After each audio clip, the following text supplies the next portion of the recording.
Gündür de küsülüm yardan, dağlar yaz gelsin, söyle tez gelsin. What's up, guys? Hopefully today we have enough time for RP, but we got a lot of serious things to cover.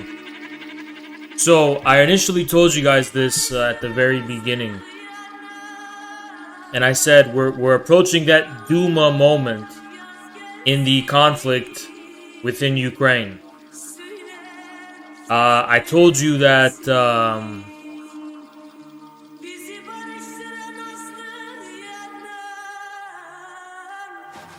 this was because of the course of the operation, right? But also, we're looking at, you know, a week or two ago, we have this just bombshell reports and just unfettered flow of evidence of these horrific crimes being committed by the Ukrainian military and by the Azov battalion. And the media didn't even fucking report on it. It wasn't even covered. And then immediately after, we start seeing these allegations of what Russia's supposedly, allegedly doing in Bucha. But I've been thinking about this a lot, you know? And we need to draw a positive and objective conclusion from this empire of lies. Because let's face it, it's a fucking empire of lies. And you guys know it, I know it. We keep deepening and exposing the truth to as many people as we can. And we'll continue to do that, right? Don't get me wrong. We'll continue to do that. But how do you live life in a world of lies? Or I should say, how do you make sense of a world of lies, an empire of lies? How do you make sense of that, right? How do you have a sense of normal, objective reality? You know, because most people who find out the level of truth that we do, right, they go insane. Because they cling to the fact that this is a world of lies, and it doesn't allow them to see the truth in the lie, right? Full disclosure, it's been pretty tough for me. I told you guys this, I lost a lot of friends. I've lost a lot of friends, and I've been exiled from the mainstream in a way that, you know, I haven't before.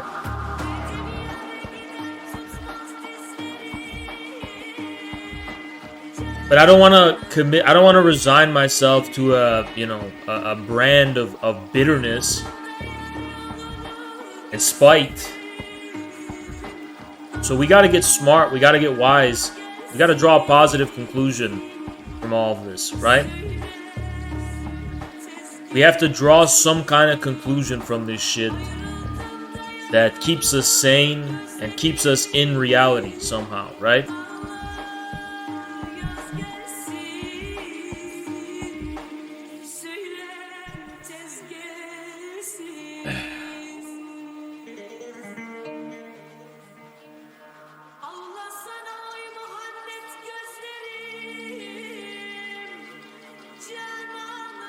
You know, what we're seeing with these allegations about the Russians is pretty scary, because without denying them altogether, which I don't think I'm allowed to do,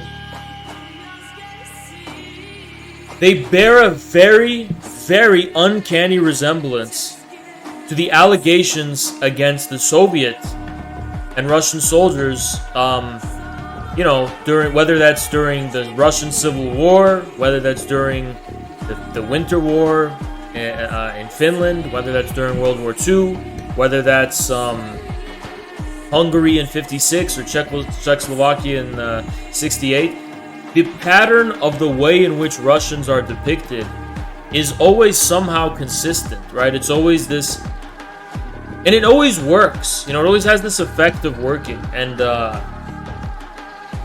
the really scary thing about this level of propaganda is that most people are equipped to analyze, assess, and criticize propaganda at the surface level of factual claims. But where propaganda actually has an effect on changing reality is metaphysical. It's at the level of your comprehension of the world at this deeper level of the unconscious, right? What do I mean by that? Sometimes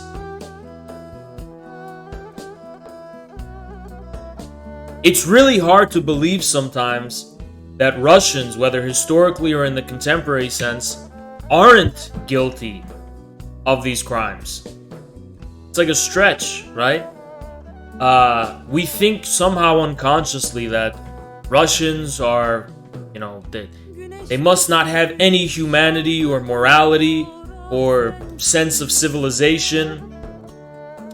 And it's so outlandish and unreasonable to think that they wouldn't be committing these horrific atrocities just because of the fact that, for some metaphysical reason, that they're out there beyond the threshold of the Western world order. They're beyond our sense of human rights. They're beyond our sense of democracy and our specific sense of humanitarianism. So certainly the Russians must be complete barbarians and savages who have absolutely no sense of civilization or morality of their own.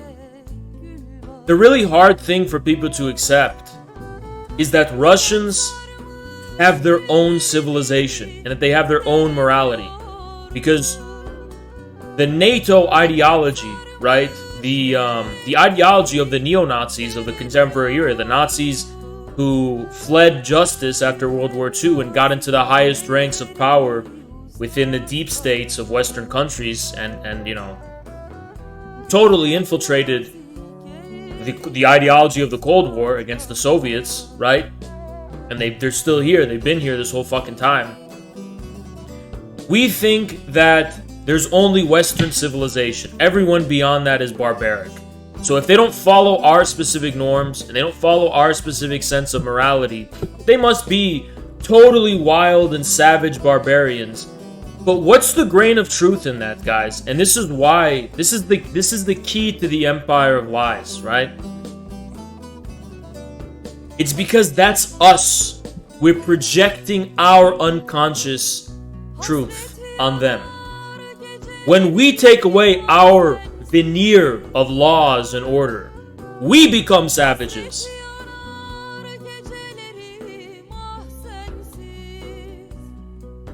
I'm willing to bet that the most serial killers in the world who tie people to chairs and torture them and stuff come from America. I'm willing to bet on that. Because we think the only thing separating us, we unconsciously, in the West, we have unconscious perversions. We have an unconscious desire to do bad, evil things, right? And whenever we get an opportunity to do that, we do it, right? So we assume that because they don't have our laws, and they don't have our civilization, and they don't have our specific institutions, that they're just as evil, rotten, and demonic as we are. They're just as wicked and evil as we are in the core of our hearts and in the core of our being. One of the differences between me and other content creators is that I actually understand both perspectives. I understand the Western perspective very, very well. And I understand the Eastern perspective. I understand both. I understand how both work. And by the way, it's not necessarily true that the Western one is wrong, right? Both of them contain a level of truth to them. It's just that it seems to me that the Western perspective cannot tolerate any recognition that there's another perspective. I understand the Western civilization, but it just seems to me that within the frame of mind of our Western world, we don't tolerate the possibility that there can be another perspective, right? It's just our perspective, or you're an evil, tanky shill and you're just a bad person, right? And that's why I've lost, a lot of people judge me as this horrible, bad person just because I'm trying to give expression to the other perspective, right? Because people don't want to acknowledge there's another perspective. And when I say things like, it's starting to devolve into a level of racist, I don't know what else to fucking call it, savage, depictions of Russians, and just this kind of neo-Nazi thing. Oh, there's something wrong with Russians and their blood. The Russians have always been like this. We need to destroy the Russian state. I mean, you gotta understand what that is. That's a genocidal. You're basically entertaining a genocidal view that was shared by the Nazis, right?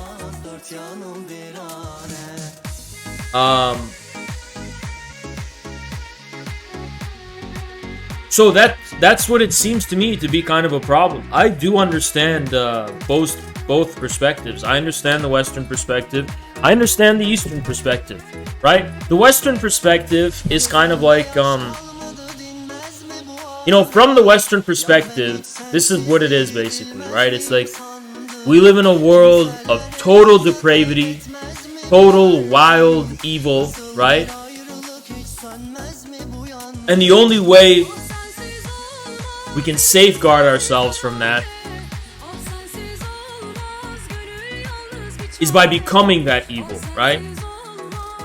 We can only safeguard ourselves from the evil of the world by partaking in some kind of evil ourselves, in the form of, it's like this passion of nihilism that defines the West. The world is totally depraved, evil, and meaningless. But the very acknowledgement of this fact into consciousness gives us our morality and gives us our humanity. So this is the Western perspective. I'm not trying to hate the West, demonize the West, or attack the West. I'm trying to allow you a perspective into understanding how the Western mind works. And I'm not saying it's wrong even. I'm just saying this is the Western view, which is not shared by the rest of the world. So I'll explain to you the Western view, right? The Western view, since maybe ancient Greece, maybe this goes deep, and maybe it's not totally wrong. Maybe something from it can be salvaged, right? But here it is, right? The Western view is that the world is completely meaningless. It's a it's total meaninglessness of the world, right? It's completely meaningless, empty, or on the obverse sense, chaotic world. Totally meaningless, totally depraved, totally evil, totally wicked, right? But then the Western view begins this way. It says, when we have consciousness of this fact, when we acknowledge this fact, there begins morality. When we acknowledge that, we can actually, for the first time, be moral individuals, be moral subjects, right? We can be moral because then we can say, here we are, right? We're witnessing this totally evil, depraved world, and then we're here, and our mutual recognition of this fact, right, is the beginning and end of an ability to have a sense of right and wrong. The world is evil, but we as subjects are the source of good. So that's the Western view, right? It's based on this idea that the world is inherently bad. But that's not the non-Western view. You have to understand, the non-Western view is that... Thank you, Taiwan. Thank you. The Eastern view, or the view of people outside of the West, more or less, is that to say the world is meaningless is arrogant. It's not meaningless. It's particular. There's a particular truth to reality. It has a particular form, a particular truth, I shouldn't even say form, I should say it has a particular symptom. And to respond to the calling of this symptom, which takes the form of our ancestors, which takes the form of our duty before our fathers and our forefathers and our ancestors, through some kind of maybe a state or a religion or whatever you want. It's this view that there's something specific about reality, right? And that's the source of morality. It's not us and our recognition of the world being evil. Our sense of morality comes from a prohibition that is inscribed in the past. And also not just the past, but in reality, in the real itself, metaphysically, right? And it seems to me that these two perspectives, between the Western perspective and the Eastern perspective, are not commensurate.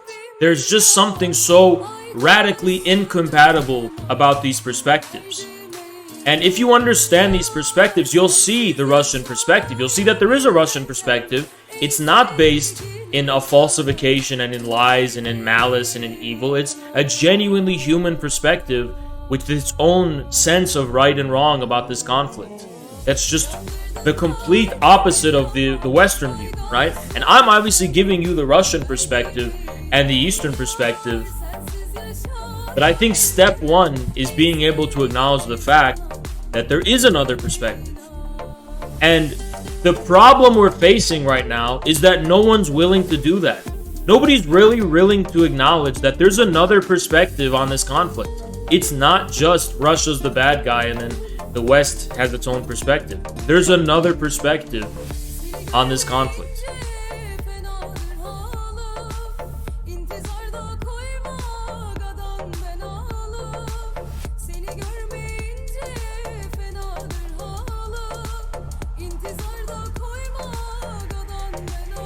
Well, regarding the satellite images, I didn't do anything before the stream. I just started the stream, right? And I already worked out, so we don't have to be too paranoid about the time. Although it's not going to be as long as yesterday, and I regret that. But, you know, the thing about that is that so there has been claims, right, that I've seen that the satellite images that were posted by the New York Times from Maxar Technologies could not possibly have been from March 19th, as they claim. The drone footage, which allegedly showed an alleged, again, Russian tank shooting a bicyclist, that is, I think, attributed to March 3rd, right? There's a few weird things about that, is that on March 3rd or 4th, Ukraine was in control of Bucha. I mean, you could see on that date the mayor of Ukraine raising the Ukrainian flag in Bucha, right? So that's a weird thing, right? Also, the tanks are not marked. But here's honestly what's kind of troubling me, which I don't think is something that can really be explained that well, is that if the satellite images from Maxar Technologies have wrong dates and they're actually from April 1st, then the drone footage that was provided by Bellingcat has to be a lie. And you can interpret that however you want, but it has to be a lie.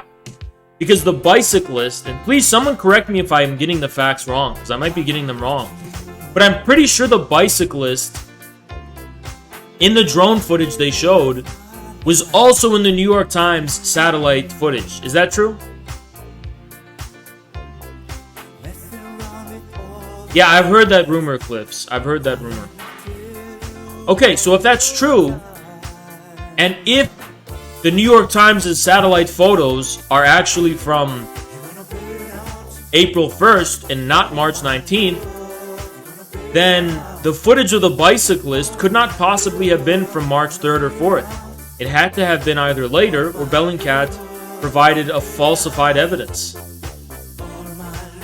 And I think we would be able to have a way more clear picture of this if the New York Times and Bellingcat were much more transparent about the source.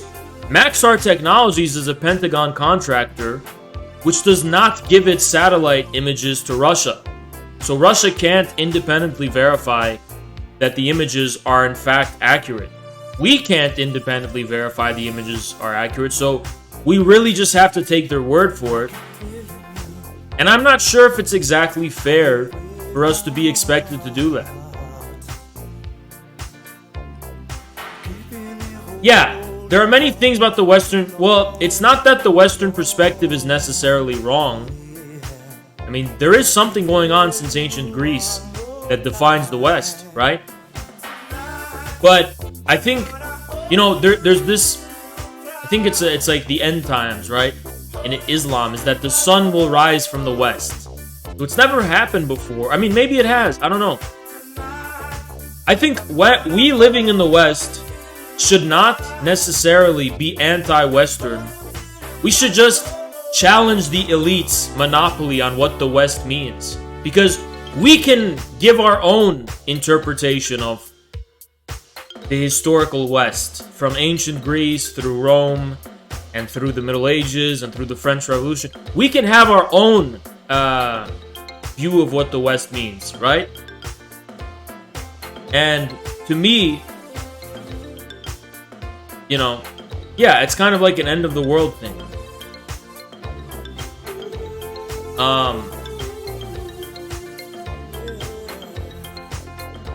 So to me, that's what we should say. So we should get the facts right. The Western perspective isn't necessarily wrong. It's just wrong in its form that it's taken now, right? Being behind Ukraine and being pro-NATO and pro-Democrat. That's really the problem, right? That's the problem we're looking at. But the first step has to be an ability to acknowledge that there are other perspectives. There's also a Russian perspective. And I don't think that's unreasonable, right? I don't think it's unreasonable to say there's a Russian perspective.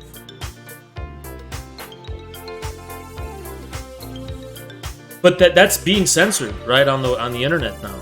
So no one can really say we live in the free and open West anymore, right? The West is becoming a closed society. We don't have an ability to have other perspectives on things. Couldn't they reconcile? I do think they could. I do think they can. And my gambit is that they're going to reconcile through the land bridge. From Siberia to Alaska. And that's how we'll reconcile. Through America.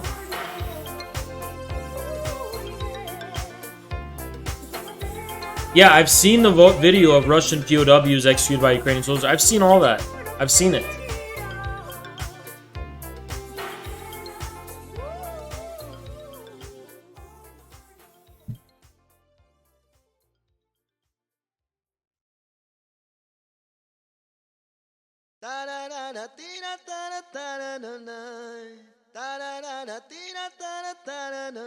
It's getting very hard since the day he closed the door. He said, I Trying to find this guy.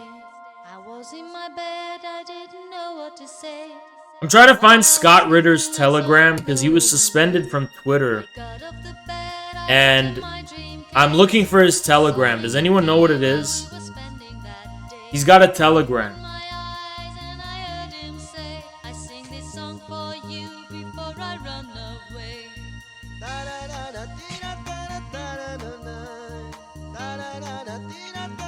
Okay, here it is. I got it. I'm going to join this one.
By Evan Hill of the New York Times. Why?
Alright, hold on, give me a sec.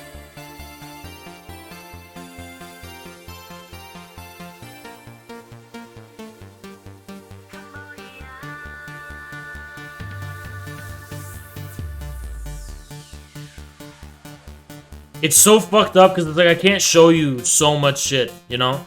There's so much I can't show you. I'm literally not able to show you, like, the most important stuff. So let me show you this, right?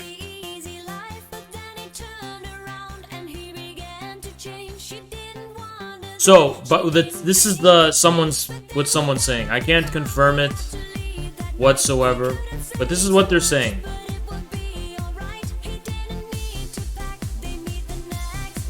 Alright. So, before March 10th is when the footage allegedly comes from. Alright? Before March 10th is when footage, and the specific footage in question is the bicyclist. So if you don't know this, I can't show it on stream, but Bellingcat, which I have to disclose to you is a CIA outfit, directly. I mean, I'm not being hyperbolic or exaggerating. It literally is funded by the CIA. Released drone footage of a cyclist being shot by what they claim is a Russian tank. Now, the thing is that this is dated before March 10th, right? It has to be because one of the buildings that were destroyed after March 10th is still intact in the footage, right? So, what this person's saying is it's rather odd for Ukrainian forces to be raising the flag in Bucha if Russian forces were in control. It appears Bellingcat is wrong. Bucha, March 3rd, 2022, raising of the Ukrainian flag. So let's check this video out and see if it's true. Let's see if the video checks out. Alright, well, yeah, that checks out to me. I'll show it to you guys. If this is from March 3rd, that is. So this is March 3rd. Місто Буча, 3 березня 22 року. Where they were raising the Ukrainian flag in Bucha. Now, I did see a journalist, when confronted with these facts, say that later that day, on March 3rd, the Russians took Bucha. Which, again, I can't confirm, but according to numerous reports, the encounter with Russian forces, some 6 to 7 kilometers away near Vorzel, from the column of equipment near Vodoprovidna and Yablunska Street. So there needs to be better evidence. So there was an encounter with Russian forces 6 to 7 meters away at this time, on March 3rd. So that what this person's saying is, and I can't really confirm it, I'm open to this being challenged, is that Russian forces were not in Bucha on March 3rd. They were 6 to 7 kilometers away. It's literally a step into Bucha.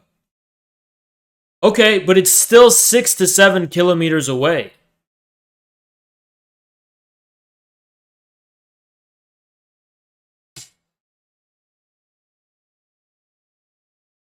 from this street. The encounter with Russian forces is 6 to 7 meters away from the column of equipment that was located here. Okay? So there was an encounter with Russian forces, this is what the person's saying, 6 to 7 kilometers away while the column was here. Okay? And I think what this person's trying to insinuate is the possibility that the column was not Russian at all. But that is not sufficient to me. And I'll tell you why that evidence is not sufficient to me. The reason I'm not convinced is because that bicyclist was also seen in the New York Times footage, which is allegedly from March 19th. Meaning it was there for like a month. But it is elsewhere being contested that the footage originates in March 19th.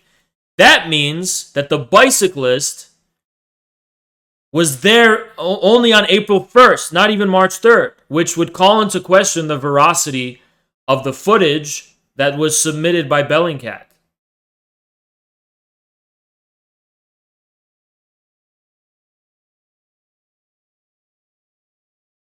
By the 3rd, Russian forces had been repelled well into the outskirts of Bucha, and Ukrainian forces raised the flag. The video shot by aerial reconnaissance of Azov fighters on the 3rd was not there for targeting. No drone footage of weapon strikes on the column. That is also an extremely interesting point.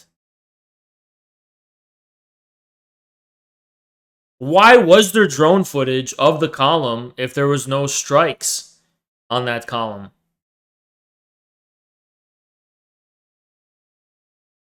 That's just kind of weird if you ask me. Given the available evidence, so far it appears, on balance, the man riding the bicycle was shot by Ukrainian forces. This is his perspective. I am not really equipped to draw a conclusion from this. Bellingcat appears to have jumped to an unfounded conclusion and attributed blame to the wrong party in the conflict. The video from the metadata to have been uploaded on the 1st of March shows Russian captured equipment being moved. Okay, this is true. This is really incriminating. Apparently Russian equipment being moved on Volk. This is the street that it happened, the street where the shooting took place on the 3rd of March. And this is from the 1st of March, right?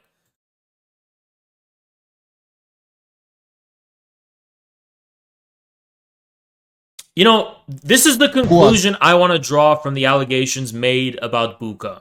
And this is what's really frustrating to me, right? I want there to be an independent forensic investigation in what happens in Bucha, right?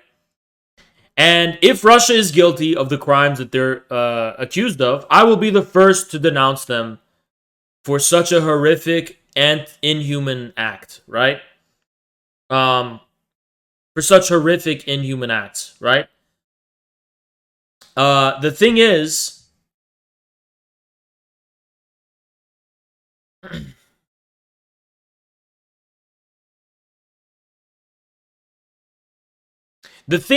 this is the problem here.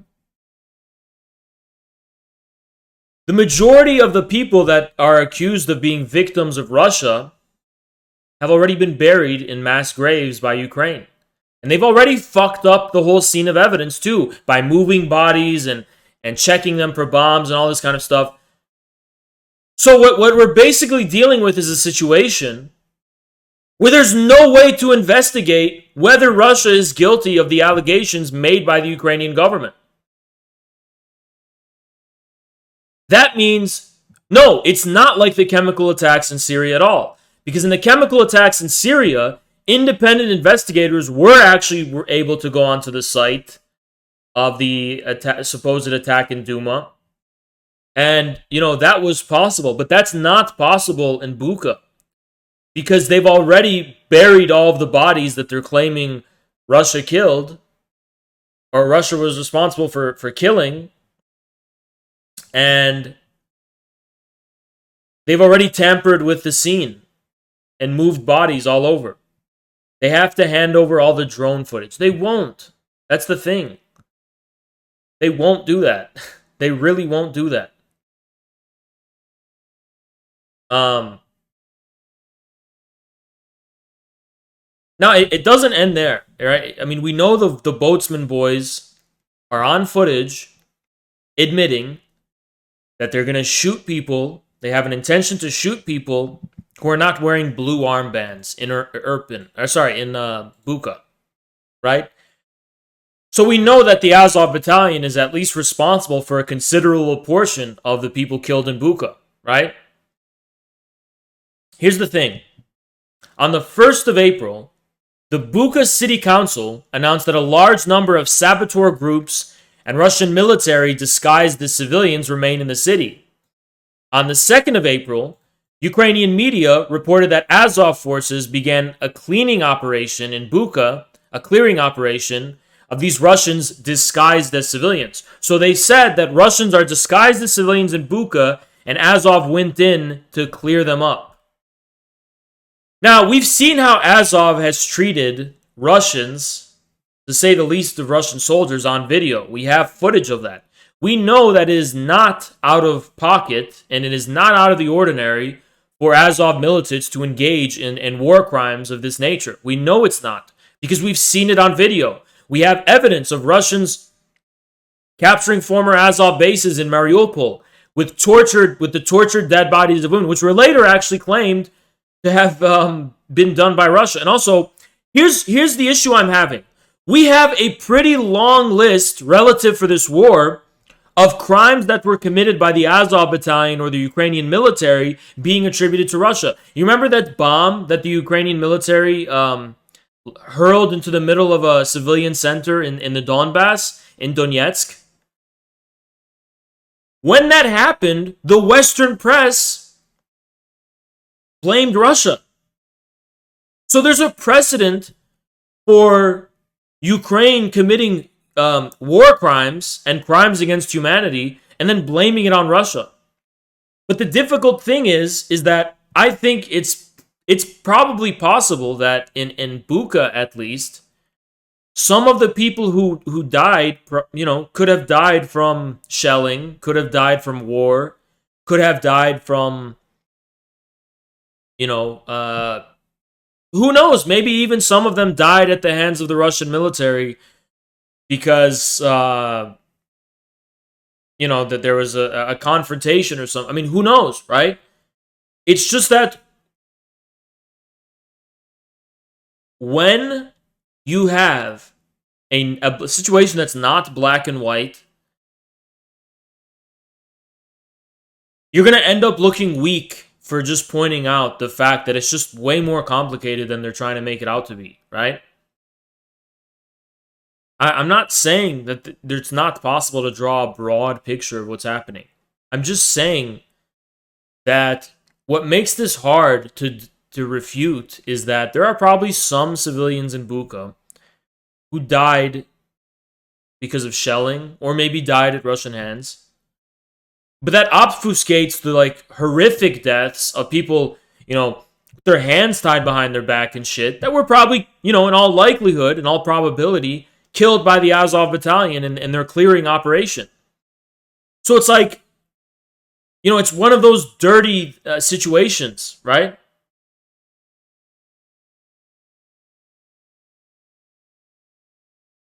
Jackson Hinkle is inviting... Yeah, shut the fuck up.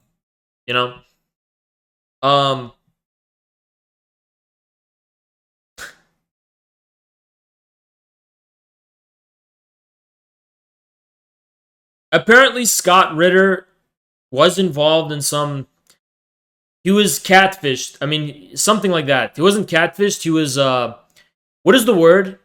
When... So the government disguised themselves as a minor, and he, was talking to minors on the internet. Yeah, he was entrapped. Which, is disgusting. And it speaks to his personal whatever, but that doesn't have anything to do with the quality of his journalistic investigations, right? Especially when it came to Iraq's WMDs and the rest. I mean, it's not like it's Mr. Girl where his significance is that he's defending that kind of shit. Of course, that's completely indefensible, right? You think they did it because he spoke out on Iraq? Of course they did, right? That doesn't excuse what he did, obviously, and you know, he deserved to be persecuted for the crime, obviously, but you know, that has nothing to do with the quality of his journalistic reporting. And also, he went to prison, right? He wasn't catfish. They planted everything. They can do it to everyone. So was he not guilty of what he was accused of? Like, was it all faked? I don't know, right? I'm not really that familiar with the details. No, I don't know anything about the details of. I just heard rumors, honestly. This is all I've heard. I don't actually know. Records are sealed in cases, very little is written. So I'm not going to speak on something I don't know, right? I'm just not going to speak on anything I don't know.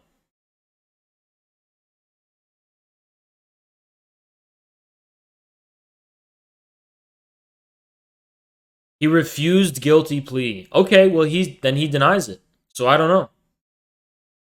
I don't know anything about that case. This is the truth. I don't know anything about it.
French, and this is interesting, French green berets and badges with soldiers' numbers were found at the Mariupol Azov base.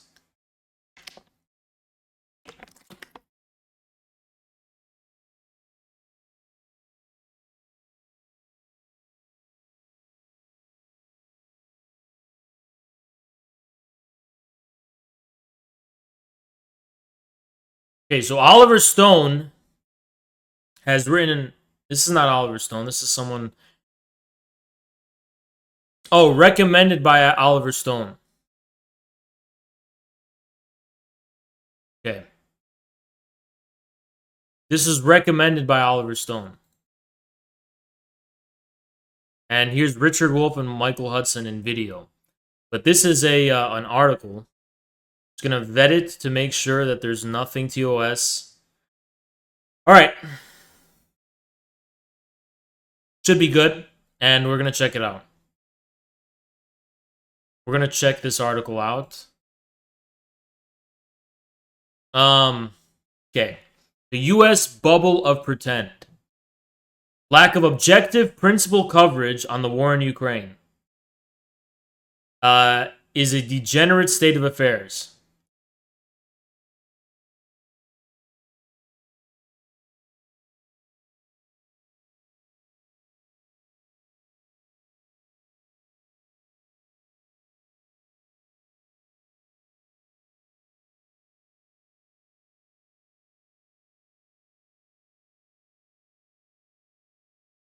Talking about the Ghost of Kiev story.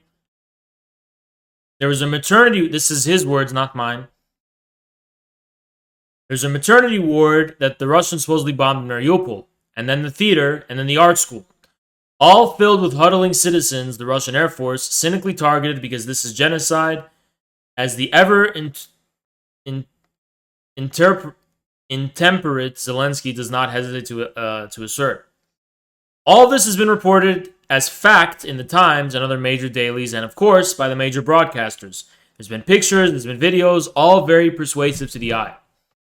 And then, as evidence mounts that these incidents were staged as propaganda to frame the Russians and draw NATO directly into the war, silence worthy of a Catholic chapel descends. We read no more of the maternity ward that turned into an impoverished Azov base or the theater.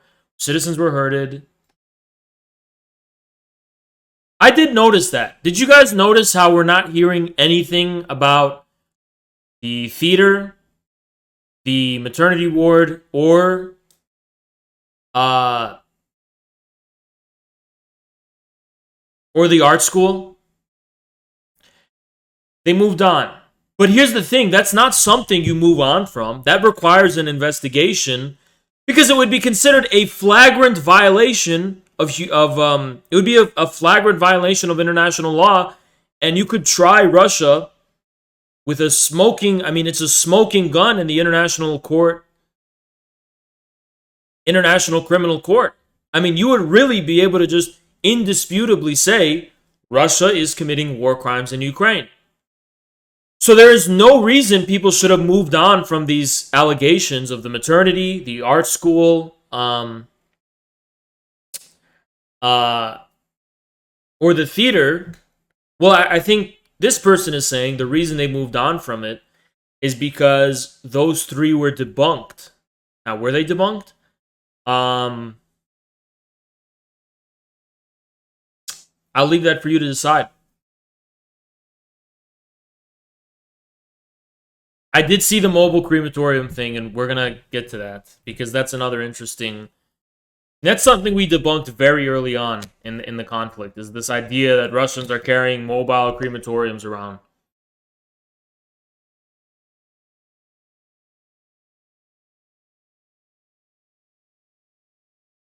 Yes, because the blogger, that's what they call her. We have to call her a blogger, right? She did come out and she did say that she didn't know what was going on when they were filming what happened at the maternity ward. So it's not that it was staged, it's that they took photos of something and made claims about what was going on that are denied by some people on the ground.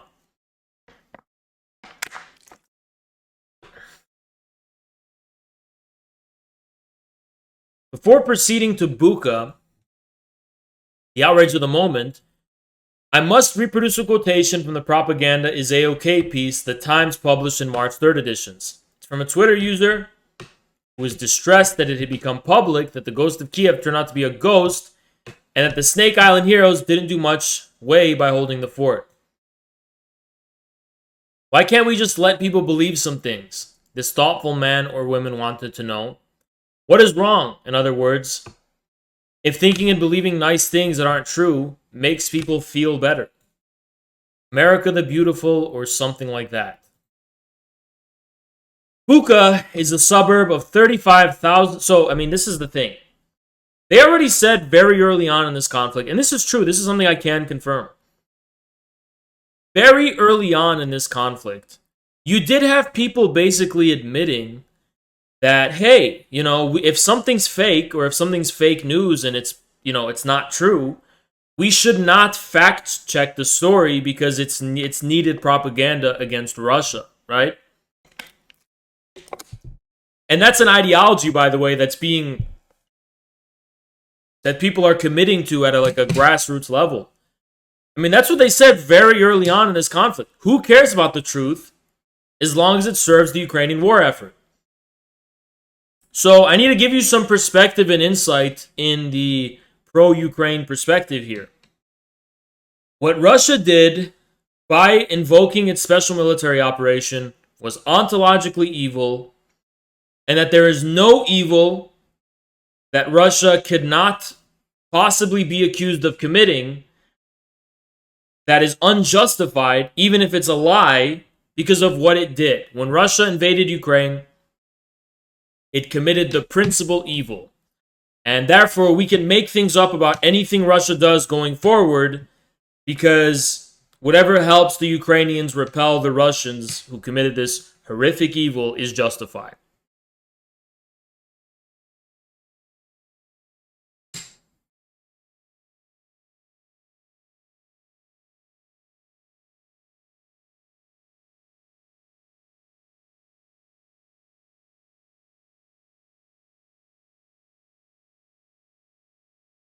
He recovered 450 gigabytes of deleted material from his laptop and has fled to Switzerland. Which is interesting because I think he should have fled to Russia.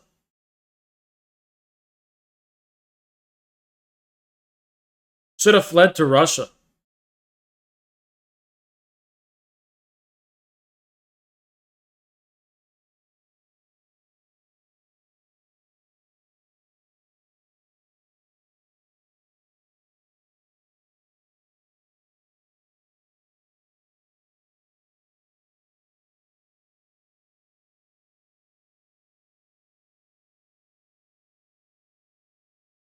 Someone in Dylan's chat denied that I saw a video of a Russian POW getting stabbed in the eye.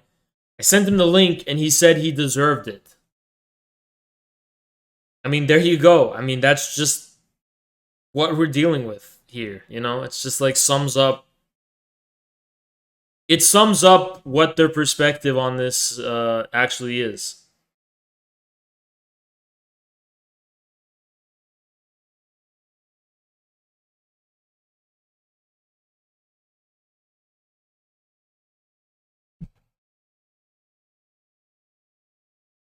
Because, yet again, for these people, the special military operation was the most egregious act of evil. So anything that... Look, it doesn't matter what happens. Ukraine good, Russia bad. Whatever helps the war effort, it doesn't matter. It can be a lie. They can make up stories. It does not matter. And don't take my word for it, because that's something they literally admitted to saying almost ad verbatim on Twitter. You know, Azov is killing civilians. They'll say, okay, well, they deserved it. Anything against the Russian invaders is justified, right? Now, I want to roll this back a little bit, and I want to ask you guys a question. What they are saying in Ukraine, do you think they're going to bring that energy back home? They're not going to bring that energy back home? How much vitriol and hate did the so-called left channel toward Trump supporters? What about during the pandemic? What about the people during the pandemic who, you know, were spreading misinformation, to quote the honorable terms of service? You know, what about those people who were refusing to get vaccinated? How were they being described by the same people now supporting Ukraine? Really violent ways, right? I mean, Trump support, Antifa, everything's justified, right? So you have to understand that if they're going to support Nazis abroad, it's because that they have that same thing going on here, right? But here, it's going to be toward, you know, MAGA people or conservatives or religious people or, you know, people who don't want to go along with the latest agenda of the day. You got to understand that when they're justifying in an ideological way the atrocities committed by the Azov battalion, they are basically trying to admit, right, that they're willing to justify those atrocities here as well against Americans.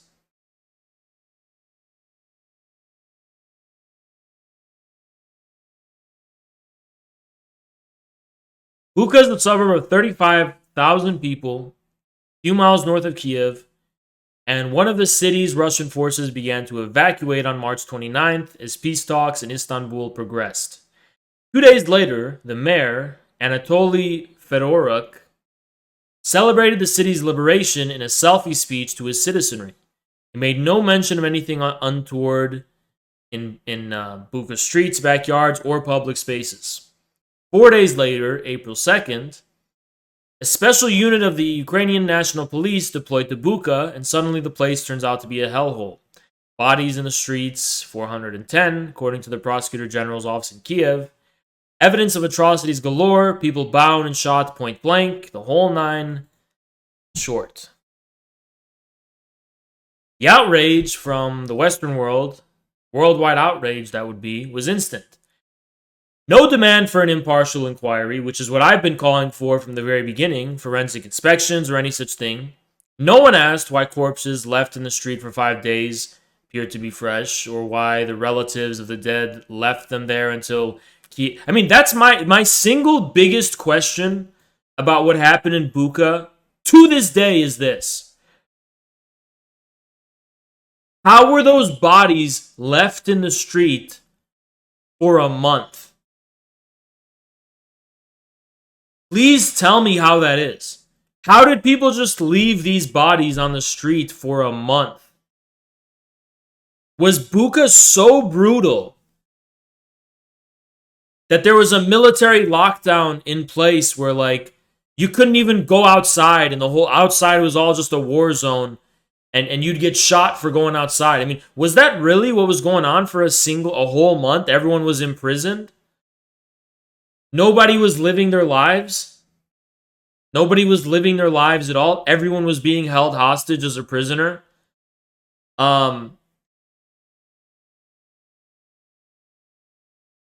Probably animals would eat them eventually. I don't know. I mean, that's just the biggest mystery to me about the whole debacle in Bucha. The entire mystery to me is this. How were they there for a month? It's that simple, right? How were they there for a month?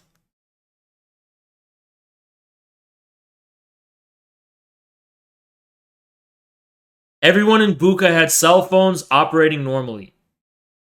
I've heard conflicting reports about that. I've heard some people say there was no cell phone coverage or mobile coverage at all for mobile data. And I've also heard people say there was, right?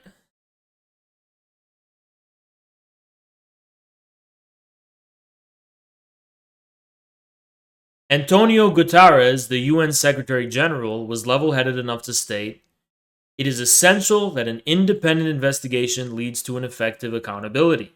I agree with that.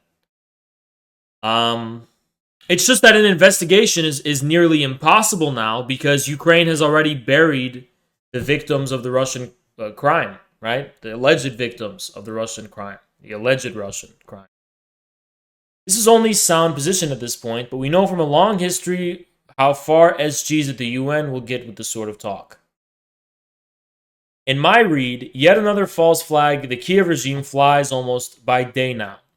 Paying attention people will not miss the striking similarity between these incidents and the numerous put-up jobs that featured in Washington's covert operation in Syria and the campaign of those famous moderate rebels who desperately wanted to draw the US into the conflict.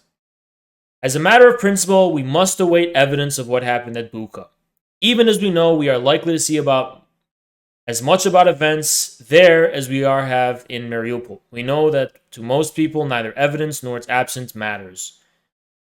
We've been told once again what to think and believe, and most of us will think and believe it. Now, to further add to this, I guess,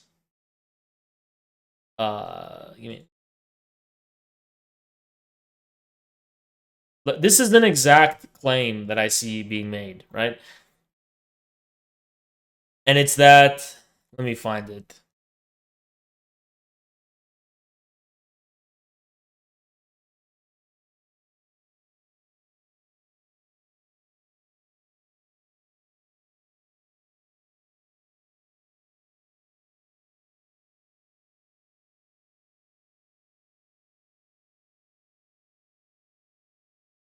Here it is.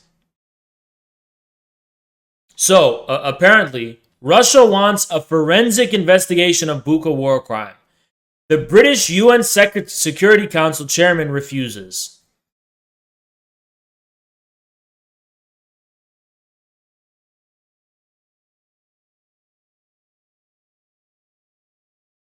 Russia is now accusing Ukraine of a false flag similar to Bucha, which hasn't taken place yet, but which is already being staged. Oplix, can you share that in fact-checking so I can cover it?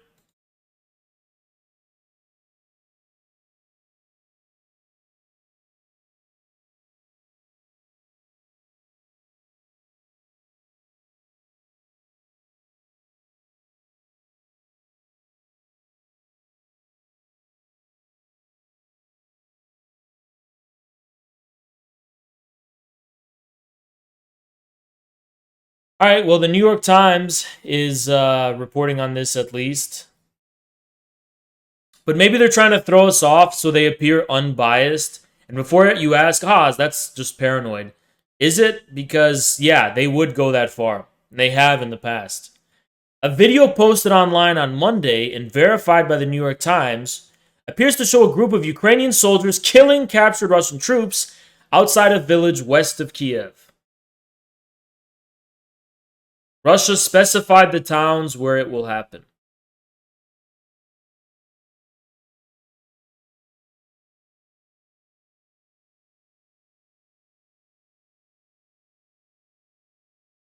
I mean, just fascinating.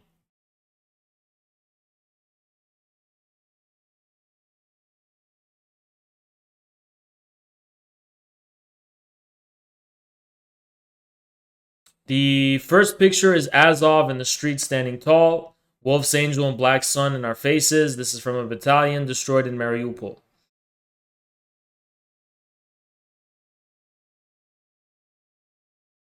The New York Times is covering their ass for Buka. Yeah, I don't. That's what I think as well. Thank you, Nobuuma. Appreciate you. Thank you so much, Nobuuma.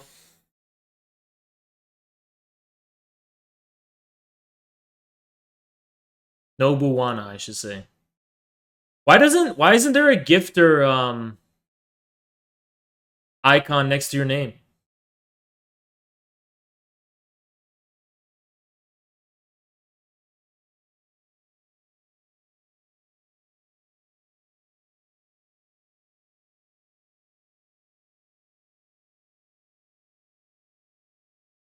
Um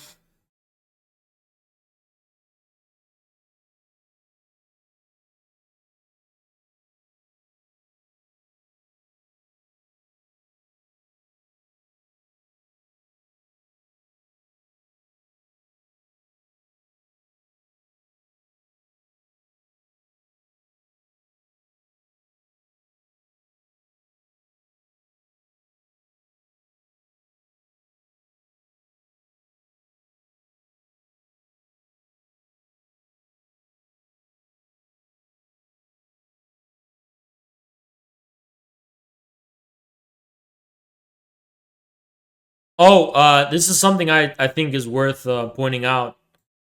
And I guess I'll show some condolences. You know, he was a figure, I guess, respected by many. Actually, I don't know. Hold on, give me a sec. Just want to verify, make sure. Well, I personally was not a big fan, but Zhirinovsky has passed away. The leader of the Liberal Democratic Party of Russia.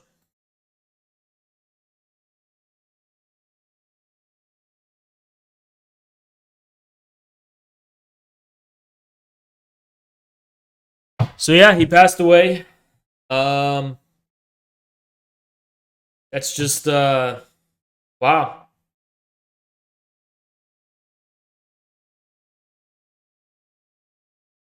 He was a very controversial guy.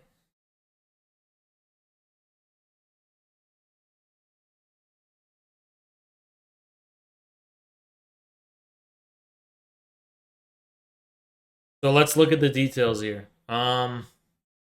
Russian nationalist lawmaker Vladimir Zhirinovsky dies at 75. A senior lawmaker with sulfurous rhetoric and antics alarmed the West but appealed to Russians' aggrievement and wounded pride. This is their fucking language. Has died at age 75, the Speaker of the lower house said Wednesday. He said he died after a serious and prolonged illness. The lawmaker was hospitalized with COVID on February 2nd. Peskov said he was in serious condition on in late March. He's making vehement statements that were neither liberal nor democratic and typically delivered with a ferocious glare. He advocated for Russia to forcefully regain control of Alaska from the United States.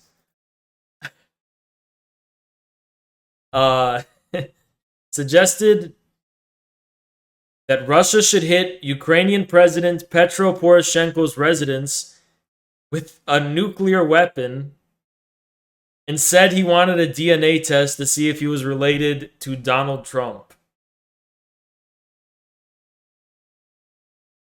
I think he also was famous for saying that Russia has a gravity weapon that will sink the entire United States in water, submerge it in water.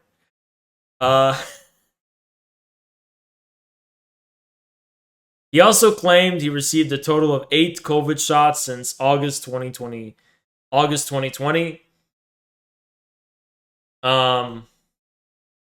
Yeah, he was also famous for saying that he wanted to build giant fans on the border with the Baltic countries to blow nuclear waste into those countries, and that's what he was saying. So Zhirinovsky played the role of a wild man. Many saw him as a tame creature who was submissive to the Kremlin. Yeah, I mean, that's just kind of your opinion.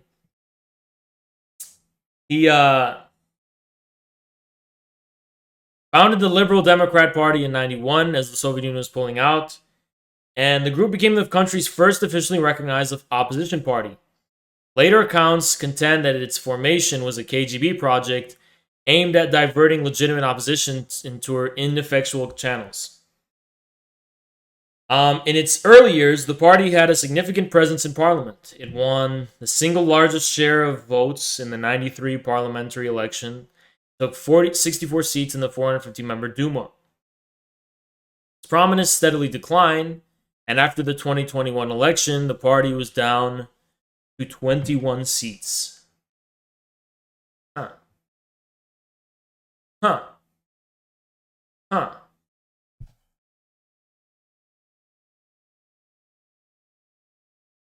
Though the party's influence fell, Zhirinovsky remained a vivid figure whose comments were received with enthusiasm or revulsion, but rarely indifference.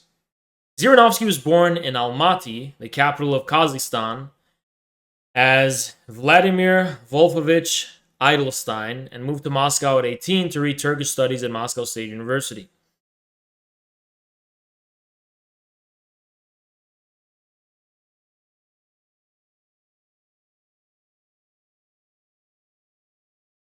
Medvedev said Zhirinovsky sincerely, in his own way, in special, unique ways, tirelessly fought for the authority of Russia. So, I mean, R.I.P., was not in agreement with his views necessarily, but, it.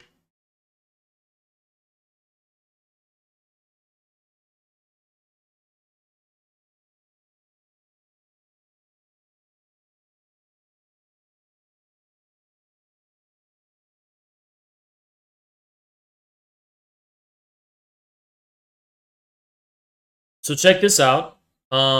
This is just like mask off moment, right? In a break with the past, the US is using intel to fight an info war with Russia, even when the intel isn't rock solid. It doesn't have to be solid intelligence. It's more important to get ahead of them, Putin specifically, before they do something. In an attention-grabbing assertion that made headlines around the world, US officials said they had indications suggesting Russia might be preparing to use chemical agents in Ukraine. Joe Biden said it publicly, but 3 US officials told NBC News that there is no evidence Russia has brought any chemical weapons near Ukraine.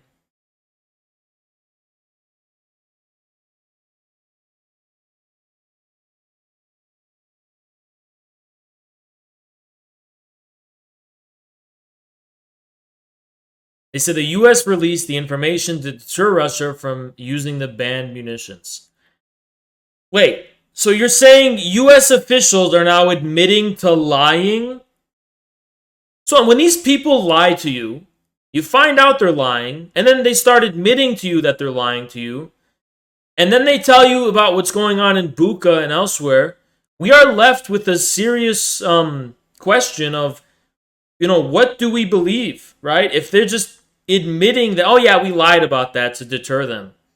But you didn't just lie to Russia, you lied to the world. You lied to me personally. You lied to my chat. You lied to everyone's chat. You lied to everyone. You lied to the whole fucking world. You didn't just lie to Russia. You told the world that Russia was planning chemical agents in Ukraine, which was based on nothing. You invented this lie out of thin air. You invented this lie from thin air, right? And I don't know. Had I said outright that this is a lie, there's no evidence for it, would that have been considered misinformation according to big tech? Would big tech deplatform me for saying outright black and white that it's a lie? I had to wait for the US to admit it was a fucking lie themselves. I could have known that was a lie. I could have known that they were pulling that out of their fucking ass. But I wouldn't have been allowed to say that because it would have constituted maybe misinformation. I don't know. It's just a fucking example of why you need people to fact check the fact checkers. You need people to hold the mainstream media accountable for spreading false information.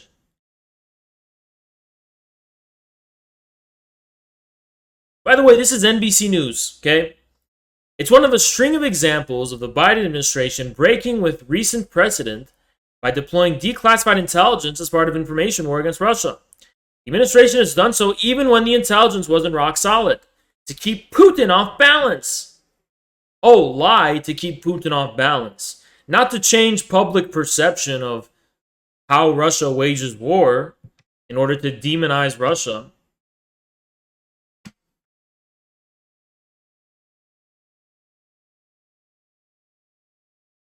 It's the most amazing display of intelligence as an instrument of state power. Jesus fucking Christ.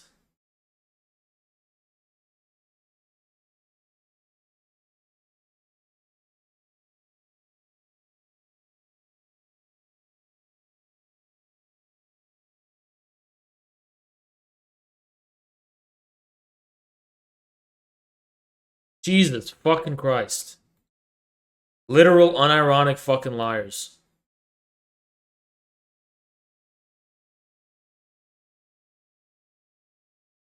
All right, so this is a Russian news source.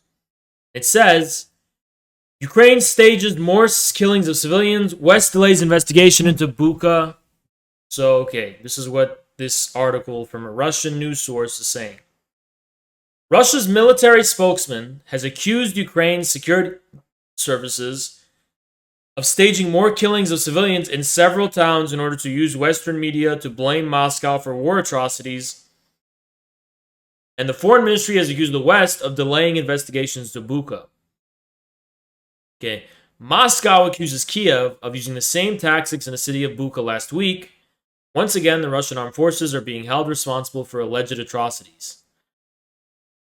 Troops of Ukraine's 72nd Main Center for Information and Psychological Warfare Operations have once again produced staged footage of civilians allegedly killed by violent actions by Russian forces. Disseminate these footage to Western media. According to confirmed information, shooting took place on Monday in a village of Moshun, about 23 kilometers northwest of the Kiev capital city, Kiev.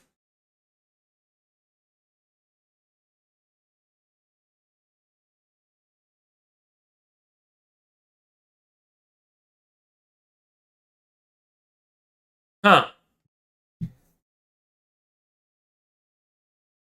So, if they're right, then you should be hearing stories coming out of Moshun soon. Or the Ukrainians caught wind of Russia knowing about it and they're going to give up on it. Who knows?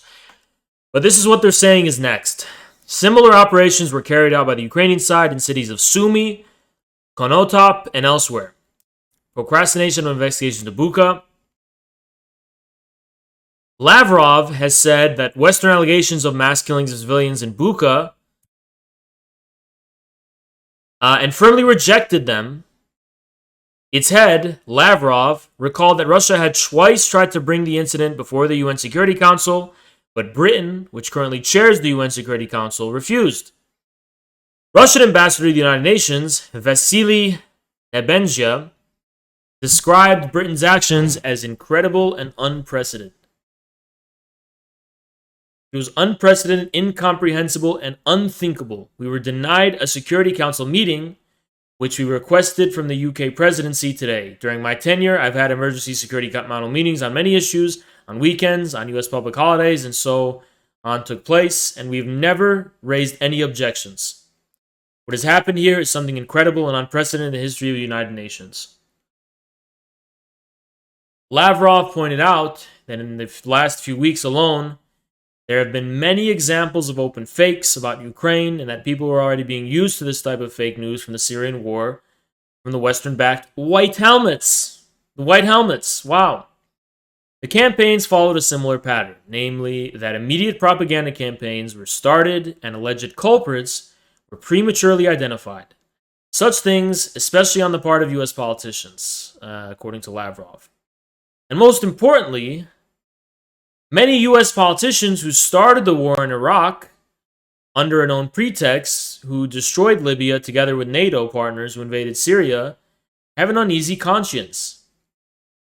Lavrov reminded and assured, when the truth came out a few days later, nobody in the West wanted to talk about this topic.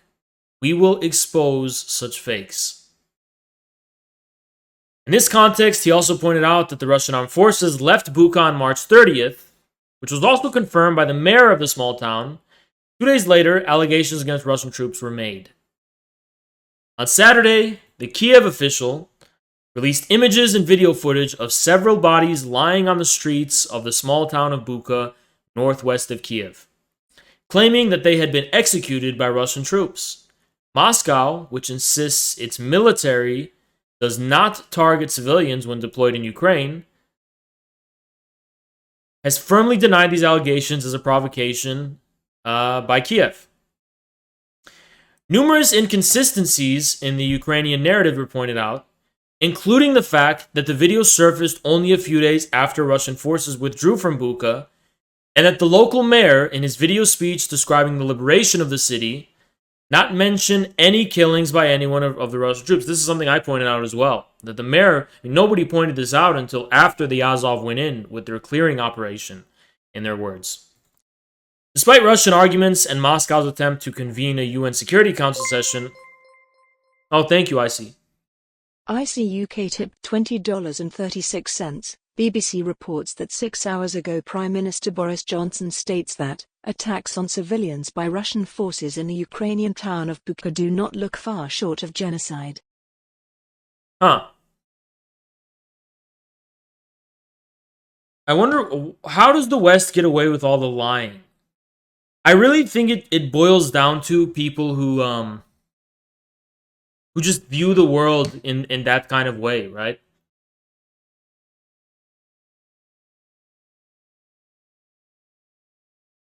Western governments immediately ruled for themselves who was responsible for the alleged atrocities.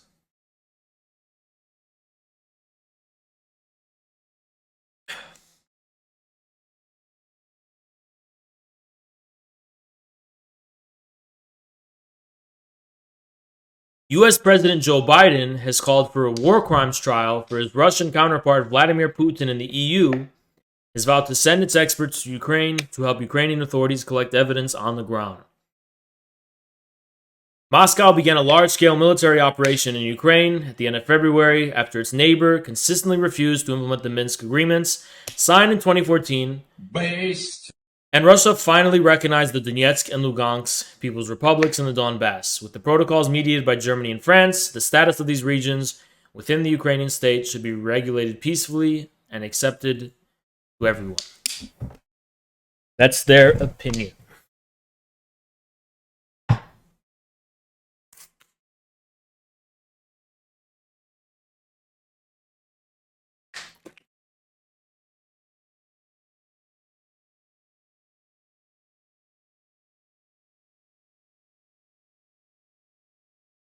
again, like I said, a lot of these narratives about Russia are believable by the majority of people in the West because they think Russians are lawless, criminal people who have no regard for any norms or prohibitions because they don't have to follow the conventions of Western, democracy, right? So they assume that Russia they just do any. I mean, what this pathology, and that's what I'm going to call it. I'm going to call it a pathology. It does originate in the Russian Civil War. And Lenin would talk about it. Lenin would talk about how the Western press would make all these allegations. The Bolsheviks were eating babies. The Bolsheviks were doing this. They were doing that. And that's where the fake news basically started. When, all the claims they make now about authoritarian governments, all of that started during the Russian Civil War, right? And it really comes from this pathology that when you go beyond Western democracy and Western civilization, you end up with complete barbarism and savagery, and there could be no possibility that you could be a moral human being whatsoever. That's basically where this all comes from. The reason it's really easy for me to sympathize with non-Western, specifically Russians who are victim of this, is because I'm victim of it, right?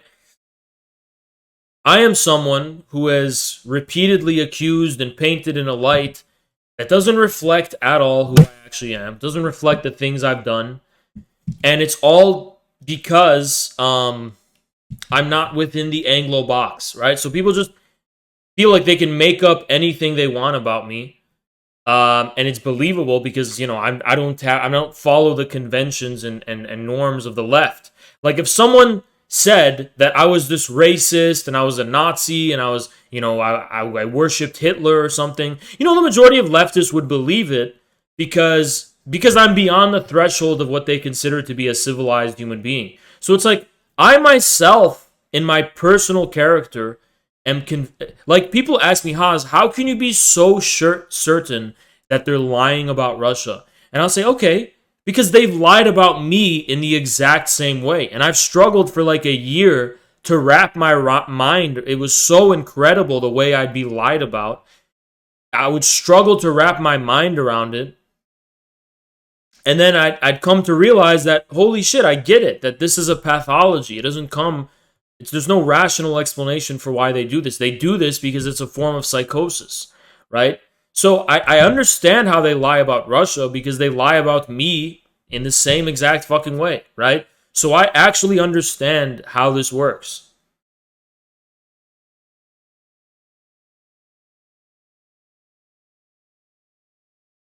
The way I'm clipped out of context and it's just I know how they do this shit. I know how they play these games,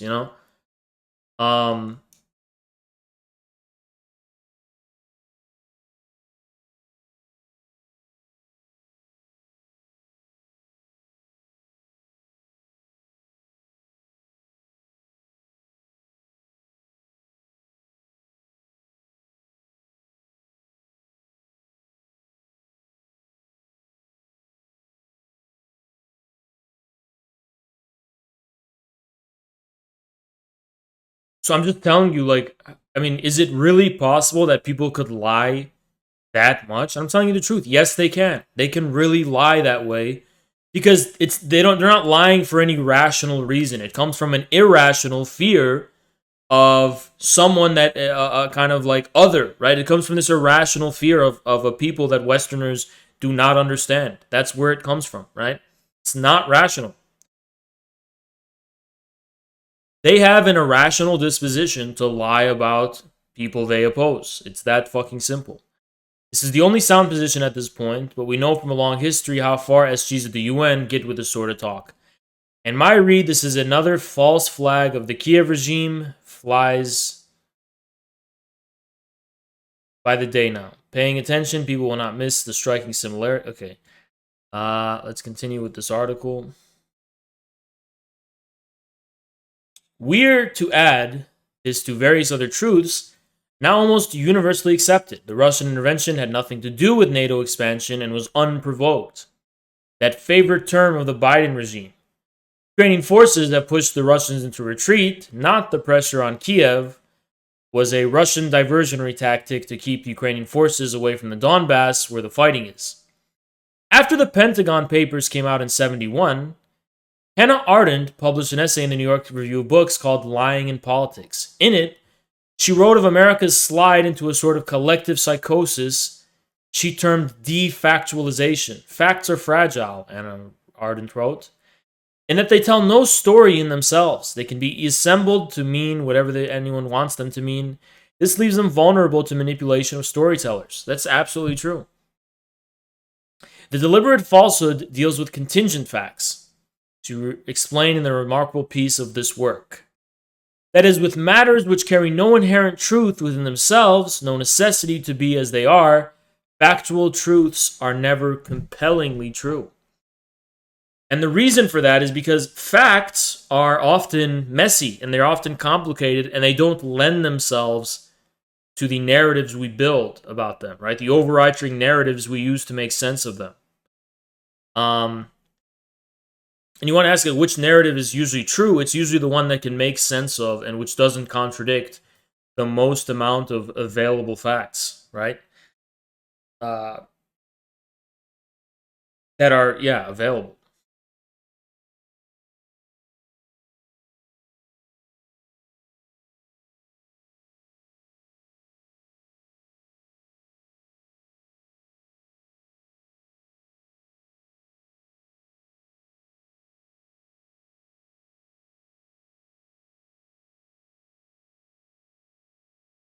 A dead body in a Ukrainian street, in other words, can be assigned a meaning that, once it is established, evidence to the contrary can use to erase.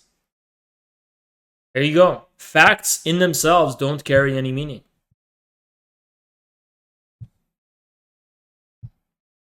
It is half century since Arendt published Lying in Politics, and it is to that time, between the 60s and 70s, that we must trace the formation of what now amounts to America's greatest bubble of pretend.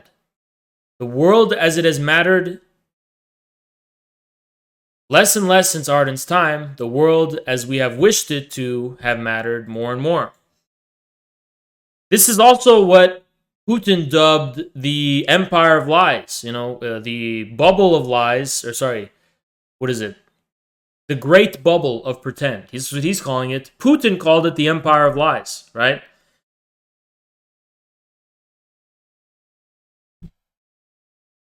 Nine years before Arendt published her NYRB piece, Daniel Borstein brought out The Image, or What Happened to the American Dream, an unjustly neglected work.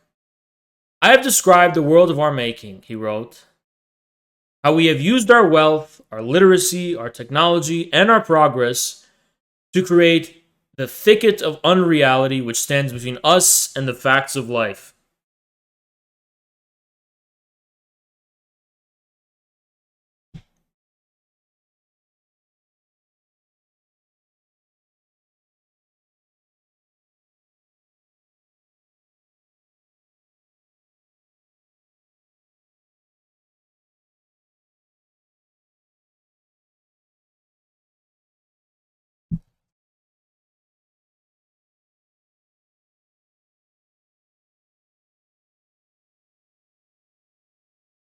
The press, as you can imagine, did not escape Borstein's scrutiny. The reporter's task, he wrote memorably, is to find a way to weave these threads of unreality into a fabric the reader will not recognize as entirely unreal.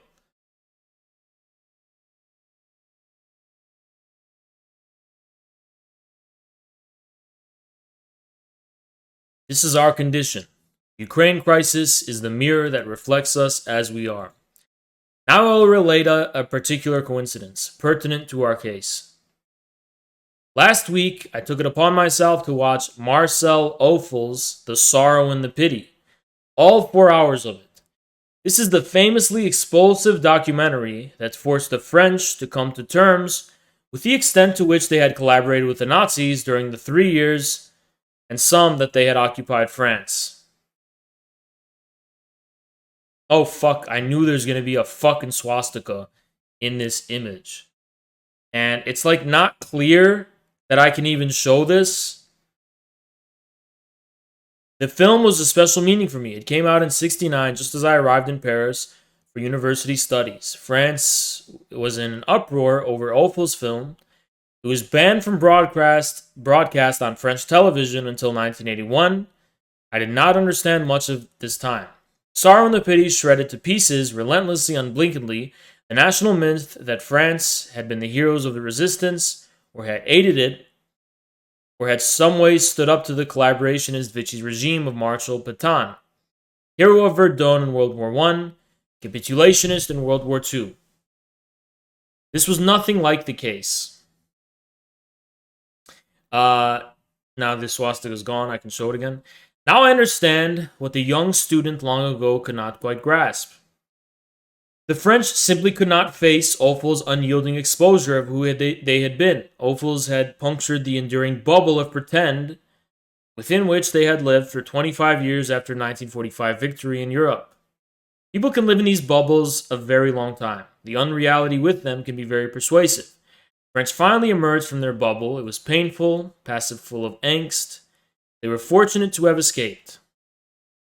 We'll have our interim of sorrow, of pity, and emerge from our bubble for the better of it. May we someday be so blessed.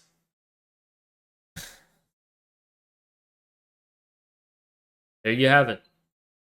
And now here's well, let me just make sure this.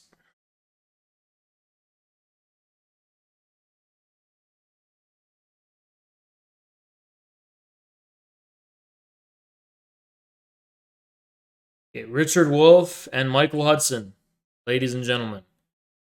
In lieu of a direct military confrontation with Russia, with all of the unimaginable consequences that could bring. But so far, the sanctions do not seem to be working as planned. China has come. Give me a sec. It's talking about the sanctions. I want to go pee. Give me 1 sec. I'm gonna go take a piss.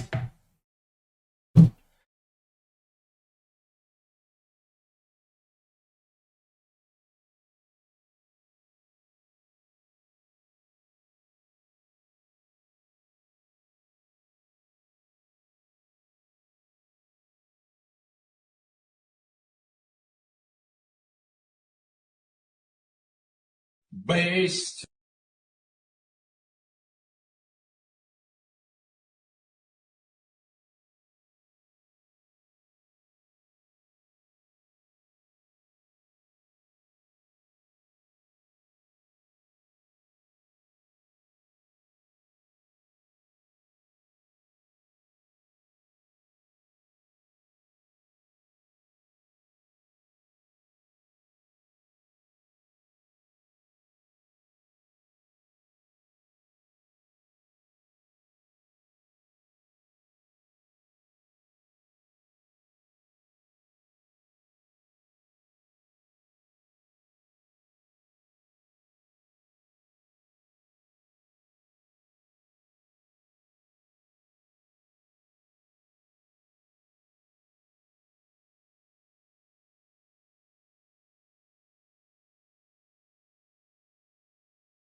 just want to remind you guys that you know that I'm eating a protein bar. I hope everyone takes note of this fact and treasures this fact. 11 months pushing Brutal. Z. Come to Moscow's rescue, buying more oil and other commodities from Russia. Beijing has allowed Russia to use its Union Pay banking system, replaced Russia's use of SWIFT with China's interbank system, and China and the Eurasian Economic Union, which Russia is a part of, are designing a new monetary and financial system that would bypass the US dollar, threatening it as the world's reserve currency. That has led to US attempts to tie China to the war in Ukraine so that it can impose new sanctions on Beijing, perhaps similar to those on Russia. The United States is acting as though the world is the West and that this is the China of 30 years ago. In its effort to impose its unilateral rule on the world, while its domestic social problems mount, the US has not only driven Russia and China closer together than ever, but has now brought in India, Latin America, Africa, and the Middle East into a new bloc with an economic power that exceeds the West. All of those regions have refused to sanction Russia and continue to trade with it. The US has turned the majority of the world's population against it. We might be witnessing the end of Western-dominated globalization and the birth of a divided world of two separate economic, financial, and commercial systems. Cutting off trade and finance to Russia has already boomeranged on Western countries, driving up prices, especially at the pump and at the supermarket. Instead of prompting a popular uprising in Russia as a result of its sanctions, Russian President Vladimir Putin's popularity has actually risen since the invasion. Adding China as a target of economic war would drive the populations of the US, could drive the populations of the US and Europe against their own governments instead of the population rising against Russia. Joining us to discuss these complicated issues are two leading economists, Professor Michael Hudson. He's a professor of economics at the University of Missouri, Kansas City, and a researcher at the Levy Institute, Economics Institute at Bard College. And Professor Richard Wolff, who's rejoining us, Emeritus Professor of Economics at the University of Massachusetts Amherst, and a visiting professor at the New School in New York. I'd like to begin with how Russia is surviving this economic war, and then discuss the economic blowback on the West, and finally, what the consequences of similar sanctions on China would be. Rick, let me start with you. How is the economic war going against Russia so far? Well, it is causing pain. It is causing some difficulty. It is going to have short, medium, and long-term consequences. But my guess is, and we're at a stage where guess is all you can really do here. For example, just to make that one point, Russia has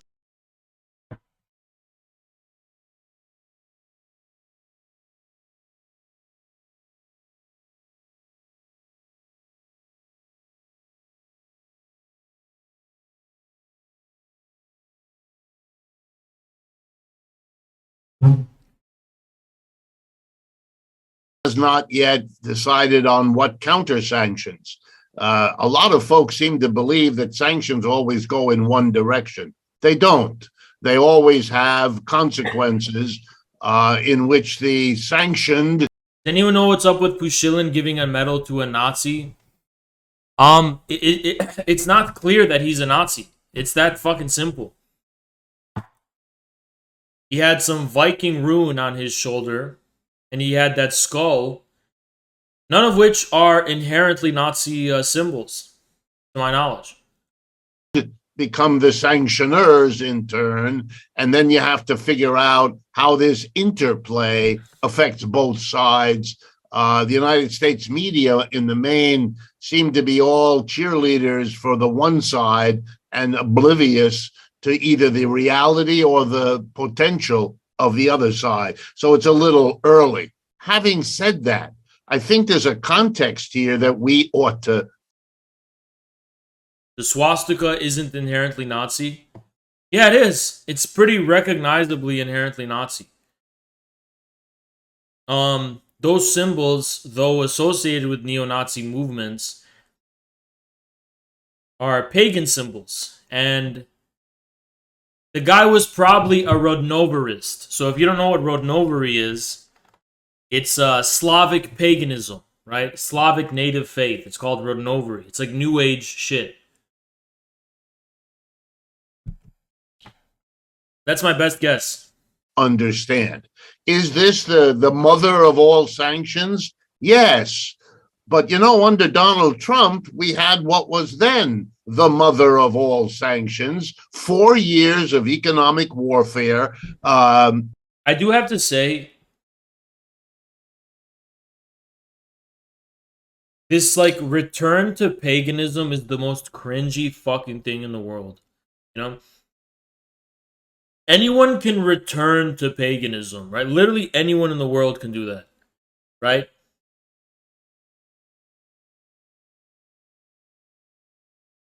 You hate all pagans? I don't recognize the legitimacy of Western paganism. I don't recognize that. I don't recognize it as legitimate. I think it's bullshit, right? The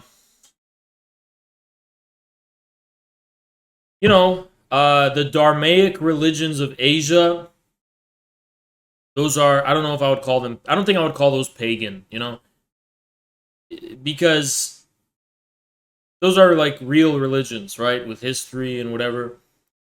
But when it comes to modern pagans, yeah, I don't respect that at all. I do not fucking respect that bullshit. I have zero respect for that. Modern Nordic paganism. Yeah, shove it up your ass. I do not fucking respect that. It's literally bullshit. I have the same view of that as modern witches. We're I'm a witch. I'm a Wiccan. I'm a witch. No, you're not. You're a fucking barista. Shut the fuck up. Trade war, Mr. Trump told us. If you're actually a witch, then quit your job at Starbucks. Or drop out of college and go live in the fucking woods and live in a shack like a witch. Then I might respect you. If you actually live in a shack in the woods and you start brewing shit, and you call yourself a witch, I'll be like, you know what? Maybe you are a witch, because you're about that life. Trade wars that were easy for the U.S. to win. That's literally a quotation. He imposed tariffs on a scale that was dizzying, hundreds of billions of dollars at a time, tariffs eventually against virtually the entire flow of goods from China to the United States.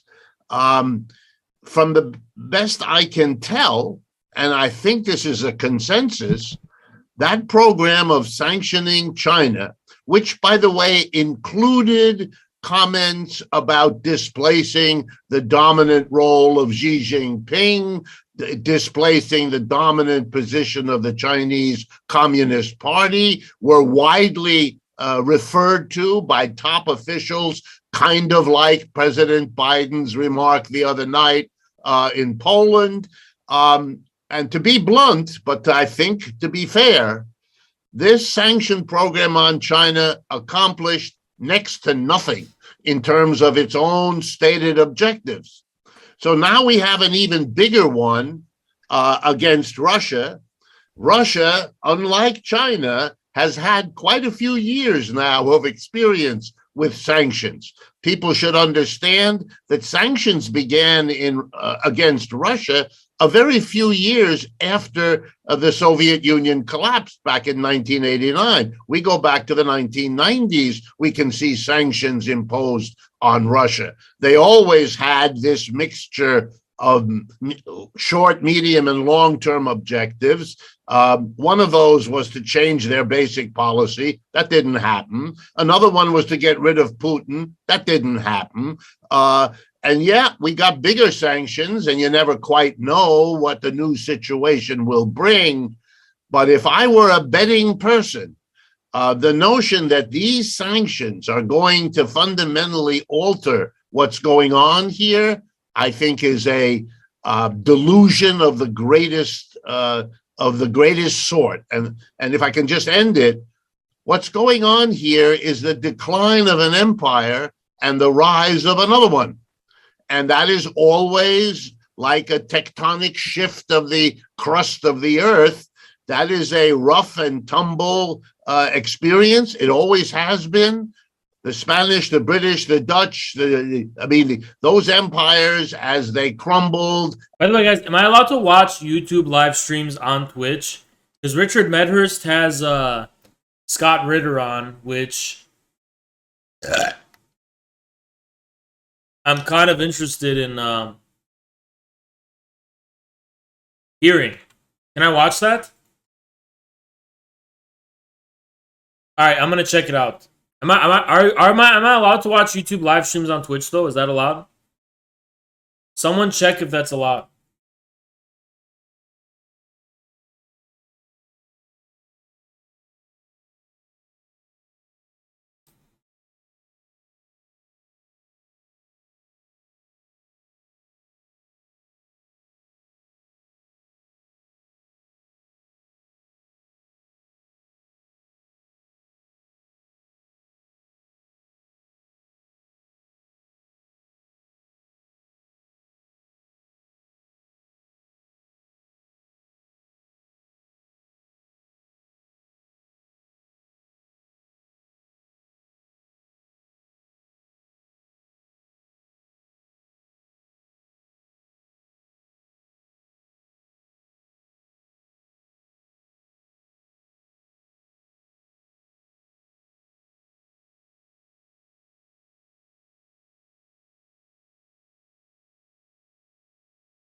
Give me a sec.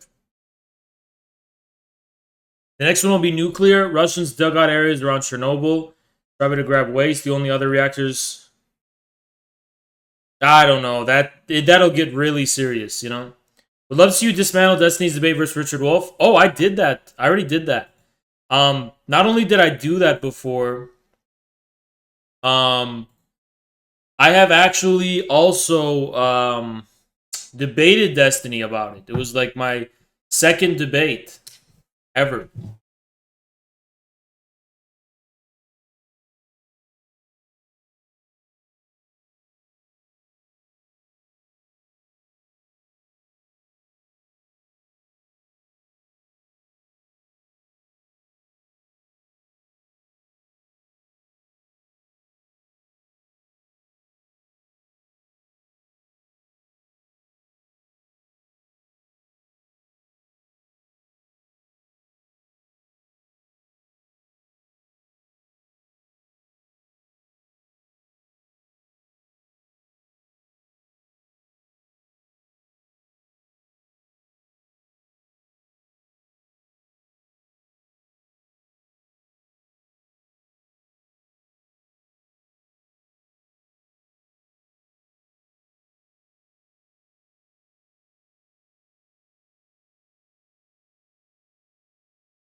Give me a sec.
All right.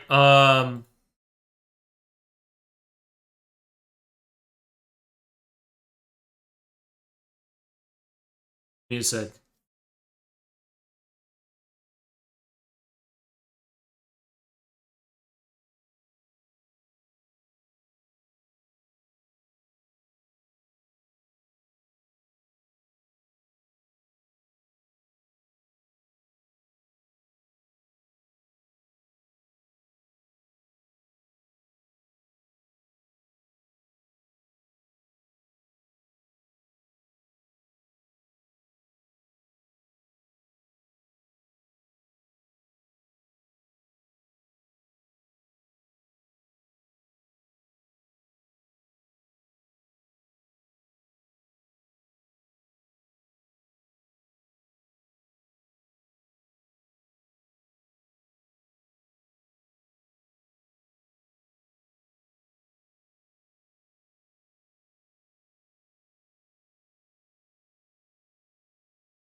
All right. By the way, guys, I'm not gonna say who it was, but I'm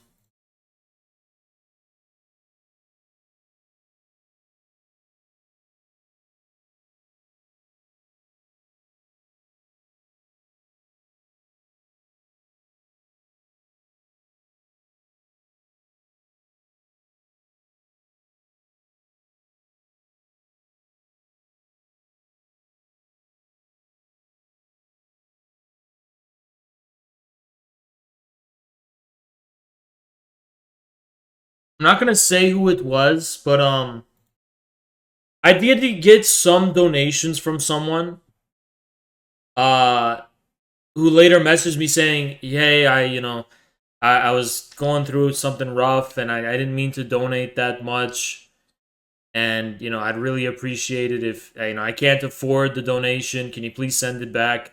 And I did comply. I am gonna you know just because it's never happened to me. But from here on forward, I want to give a PSA, and I'm gonna do this more often too. Just regularly say this. Please don't donate things to me if you can't afford it. Don't I don't want to have to do this again. Because it's not really normal to have to do it either. And here's another thing is that, like, when you pay for donations on the text to speech, it's like you're paying for that. Like, you're paying to take, and it's not even like a big deal, but it's like, some people pay money because they want to do a text to speech. And it's like, I can't just give you that for free. It's why, it's why you have to pay for it, right? Otherwise, everyone would do that all the time. So it's like, just going forward, don't send donations you can't afford. I mean, this time I'm gonna give the money back, but like in the future, don't do that because my mercy has my kindness has limits. I can't do this all the time. As they clashed with one It was another. like $120 or something, you know. There was lots of violence. There was lots of terror. The Ukraine has the sad moment in history is the time and the place, but it could have been anywhere. And in small ways, it has been elsewhere. Kosovo isn't all that different in terms of what it's fundamentally about. And when you have these kinds of huge shifts, the details, however horrific and painful to populations, like obviously is happening in Ukraine, those end up being kind of footnotes to history, even if the passions they generate are intense at the time that it occurs. Michael, I don't think that Rick is using hyperbole when he talks about this being a world historical moment that we are going through, a rare one. And it could be, if it's been a decade or more since we've seen the battle between the unilateralism of the US and the multilateralism of Eurasia, of China and Russia. It seems like it's come to a head now. How do you see it? Well, Richard's quite right when he says it's a tectonic shift. Let's look at this from Russia's point of view. This is everything that Russia has been aiming at and insisting upon for the last 5 years. President Putin and Foreign Minister Lavrov have been leading the understanding that the world needs to de-dollarize, that the United States has declared an economic war against Russia, China, and their allies, really against Eurasia. So, in effect, by drawing the sanctions, not only the sanctions, but the most important thing is by seizing Russia's foreign holdings in the United States, its treasury bond holdings, and the bank deposits. What the United States has done itself is exactly what both Lavrov and President Xi of China have been saying the world must move towards. They've been saying we must have a multinational world, multipolar world. We must de-dollarize. We must cut free of the dollar and isolate, protect ourselves from the United States' ability to use sanctions to interrupt our economic activity, to use oil to threaten any country that doesn't follow U.S. policy from having their energy resource cut off, to protect countries that don't produce their own food from being able to buy food and feed themselves if they do something the United States doesn't like, if they do not open their markets to the United States, if they do not privatize their infrastructure. So everybody thought for the last 5 years, well, what will Russia and China and their allies, India, Iran, how will they create this new world order? Well, the United States has accelerated this process. It has destroyed itself the dollar standard. It has said, whether you're Afghanistan and we grab all of your foreign exchange reserves, whether you're Iran and we grab your reserves, if you're Venezuela and we tell the Bank of England, simply take all of your gold and confiscate it, no country's central bank reserves held in dollars, no country's bank accounts in the United States are safe. You must withdraw from the dollar in order to avoid the United States doing to you what we've just done for Russia and what we would like to do to China. Grab all of their wealth in the world. Have you ever thought about just not being a bad guy? Have you thought about just not being the bad guy?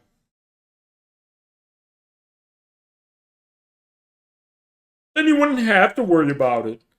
Just stop being Voldemort.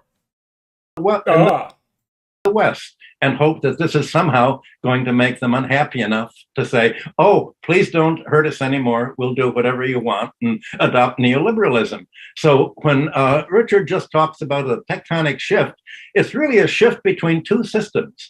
It's between the United States pushing neoliberalism on the one hand and countries following, let's say, an industrial capitalism evolving into socialism on the other hand. And all of this began not only just as President Putin has said. Oh no, is this guy saying the same shit I said, but I got a bunch of flack for when I said we're already transitioning into a socialist mode of production? I was like, oh, shut the fuck up, you know?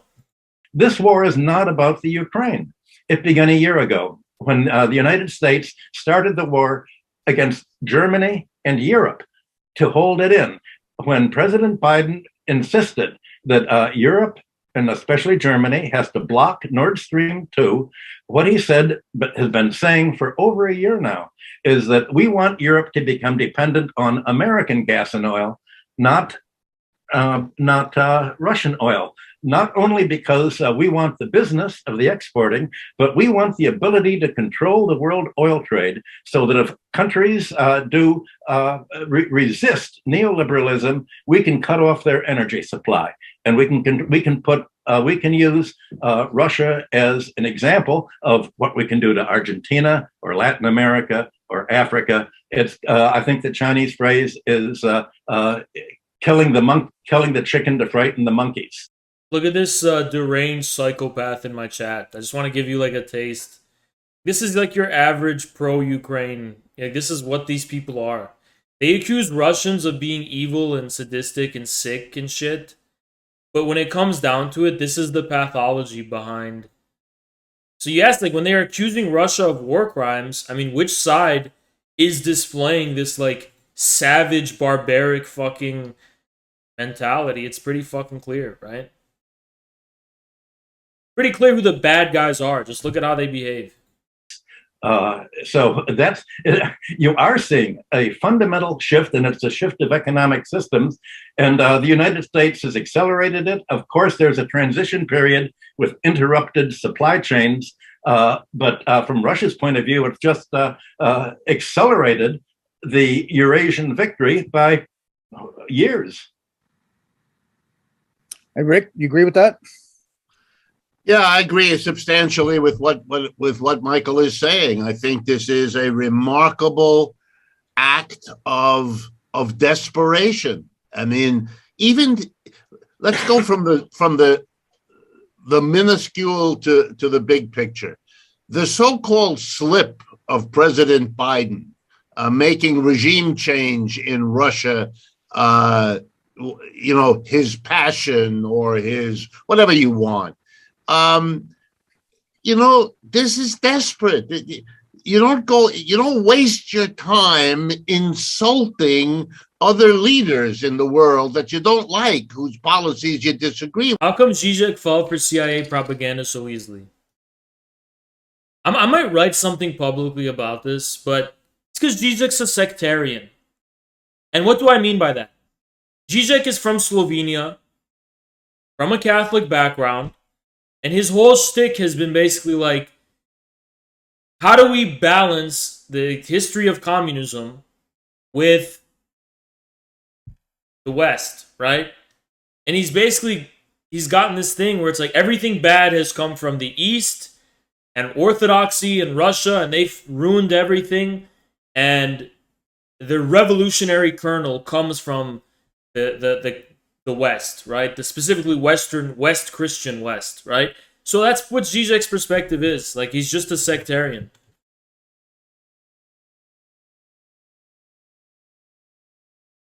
Story, Venezuela, to the president from the Balkan Wars, right? He's not a Stalinist. You read what he says about Stalin, and he has a very Catholic leftist critique of Stalin. And look, Jim Story's a great guy. I know. I mean, I don't know. But this is Scott Ritter, who got banned on Twitter for talking about the truth on Richard Medhurst's show. And now he has to go crawling back to Maduro. Just imagine. Oh, God, that's so awkward. It's about as awkward as it gets. Yeah. And now you're begging. You're begging. You literally have no leverage because we've sanctioned everything. We got nothing. So we're going in and begging them to sell oil. And what do we have to offer? What are we going to offer in return? We're going to dump Guaido. Guaido's irrelevant. Maduro already won that fight. They won't even dump him. Ned Price, the State Department spokesperson, he said that they continue to recognize Guaido as the legitimate leader. So they're not even doing that, which makes it even worse. If I'm Maduro, I'm going to look at you and say, no, there's no oil. Well, Maduro. I mean, although for the Maduro relief, it is worth it. Also, he has to balance it because he does have an economy. Right. And that is in dire straits. He has a population that he has to look out for. But yep. I don't see him just rolling over and playing dead for the United States. I see him, coming up with a solution that's in the best interest of the Venezuelan people.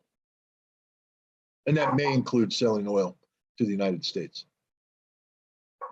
Yet that for a long time, Venezuela, used to export a lot of its oil to the United States. The United States was one of its top customers. Over the last 20 years, as Bush and Obama and Trump and Biden have all sanctioned Venezuela, that's changed, of course.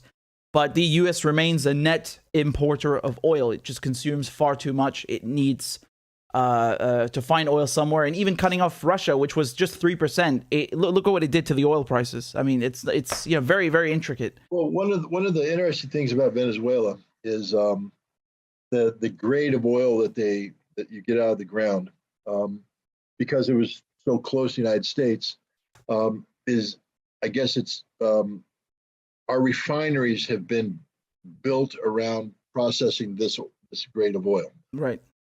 And so all of our gasoline comes from the Venezuelan oil. And now when we shut down, we had to search for either you have to totally reconfigure the refineries, or you have to find a similar grade of oil. And I guess somewhere in the Ural Mountains, the Russians produce a grade of oil that's very similar to the Venezuelan grade. And so that's what we've been buying. We've been buying all the, I forget, it begins with an M, I think, Mazor or something like that, oil, because our refineries can operate, can process this stuff without significant, reworking. And that's why we have to go back to Venezuela, because if we stop buying the Russian oil, we got no other option. I mean, this is how stupid our politicians are, and it's also Iran. I mean, they're the personification of evil. We can't deal with them. Nuclear threat, regional threat, da da da. Oh, wait a minute. We might need Iranian oil to go on the market to keep the price of oil stable, so that we don't have to pay through the nose. It's not that we'll be refining Iranian oil. We just need to create the impression in the global market that oil is available. Right. And suddenly, we were at an impasse in the JCPOA negotiations, and now, we're like, oh no, we're good. Let's go. We're ready to rock. We're even considering lifting the foreign terrorist organization label on the Revolutionary Guard. Imagine that. Right.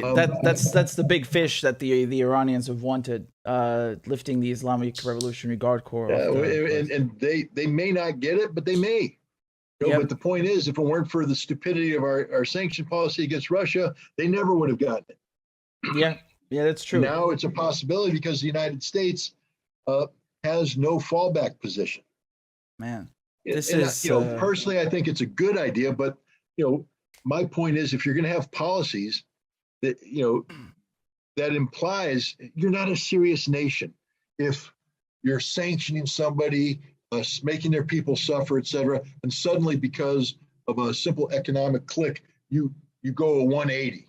Right. You're not a serious nation if that happens. Your policies must be linked to a principle. Yep. Not the principle of appeasing Saudi Arabia or appeasing Israel, a national security imperative.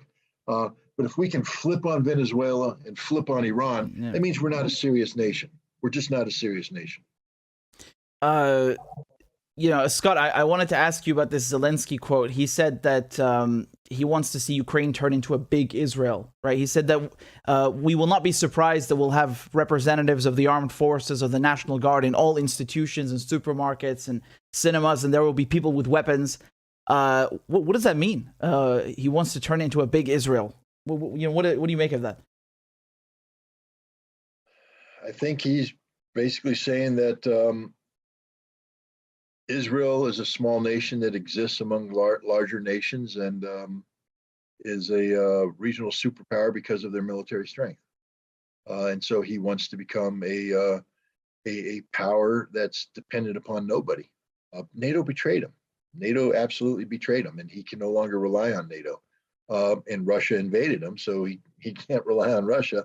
And I think he lives in a fantasy world where he thinks that somehow the non-existent battlefield successes that he's convinced himself that he is that they have gained, is going to result in him being able to dictate this fantasy outcome. But Scott, Zelensky's either going to be dead or in prison, so it doesn't matter. Well, why do you think the Israelis won't give him the Iron Dome?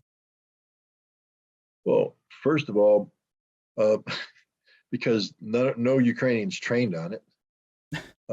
Second of all, because it will, the Iron Dome is designed to shoot down Hamas rockets and right. Should I kind of want to go through Zizek on Christianity right now with you guys and they talk about it, give a lecture, but I'm not gonna. We're gonna focus on this. Kinzal at it, it's over, man. Boom, it's gone. So, it's just an How expense. about this, guys? We either do GTA RP later or we do that. Because I have to get through this news one way or another. So we do GTA RP or we do that. CNN talking about how important it is that we get 70 old T-72 tanks and, All right, mods, make a poll. 60 old BMP fighting vehicles out of the the former Warsaw Pact nations, and we turn them over to the Ukrainians at a time when the Ukrainians have lost 1,980 tanks and armored fighting vehicles. So he thinks that somehow sending 110, 120 vehicles is going to change the outcome of this fight. None of them will make it. First of all, I'm surprised if anything can start right now. Have they been maintained properly? If I were the Ukrainians, I wouldn't accept these. They're death traps. Are the engines going to freeze? What's the maintenance record? Does anything work? Does the loading system work? Et cetera, et cetera. Do they have night vision capability, or at night do they just become a glowing piece of metal that'll be picked up by a drone with infrared capability and a missile will take it out? So, and none of them make it from the Polish border or wherever they're coming across to the battlefield to begin with, because you got to load them on trains. The trains will be blown up, or you got to load them on heavy equipment trailers. They're going to be blown up, or you're going to drive them on open road and they're going to be blown up.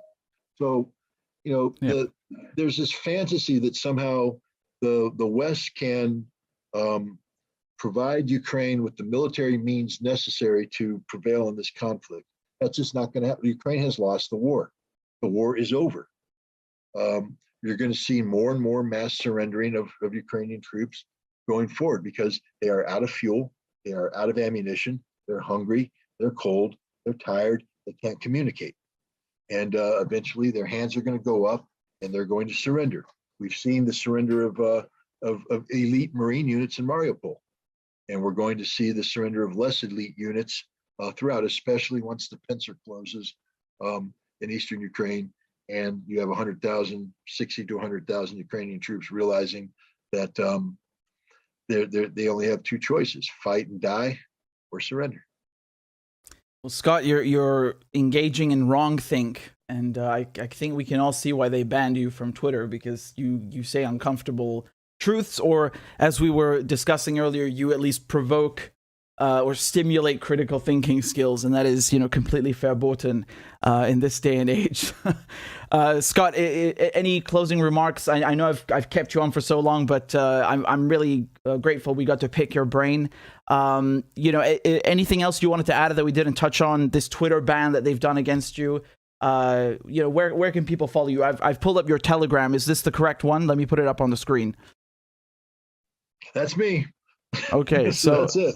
So it's t.me/Scott Ritter, and I will paste it in the chat so people can just click on it directly. Anything else besides Telegram where people can follow you? That's it. I mean, I don't have a huge social media profile yet, so I may never get one because I'll just get banned. But but no, hey, thank you very much for having me on. This was again I think a worthwhile conversation. I've enjoyed it. I thank you for bringing me on. Thank you. Hopefully, between the two of us, we've generated some cerebral activity amongst the people who are listening. Yeah, I hope so. Again, we've got about 5,000 people watching. They're all very happy with you being here, and you know, I don't just speak for myself when I say that, you know, it's always insightful and great to pick your brain and have your insights, Scott. Thank you so much. I hope we get to do this again soon. And again, everybody go follow Scott on Telegram. It's t.me/Scott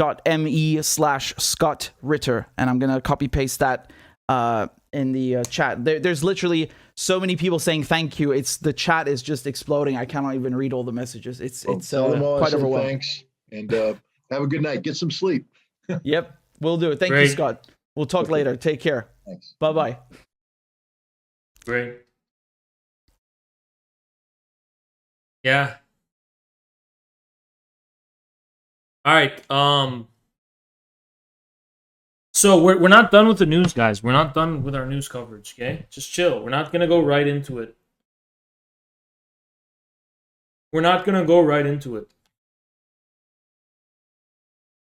Why not? What? I don't know. I have no idea. That's on Twitch's end. I didn't do anything. With you don't do that if you're confident. It's a little bit like having a conflict with somebody across the street. You know, if you start calling them bad names, you know, it's you that are out of control. It's not anymore the situation, and it's not the other one. And I think to flesh out what we've been saying, both Michael and I, the United States wants to control Europe because it's losing most of the rest of the world. It's looking for an ally. It's looking for something. So you have to shift gears. Instead of showing your rear end to Europe, which was Mr. Trump's specialty, you now have a complete, oh my God, that didn't get us anywhere. We're not one step closer to a compliant China than we were before Mr. Trump took over. Maybe we better, you know, go the other direction. And, you know, instead of demonizing China, let's try to demonize Russia as an alternative ploy. And that can always scare Europe because Russia has been a problem for Europe for centuries. Everybody needs to remember a little geography. Russia is bigger than the rest of Europe.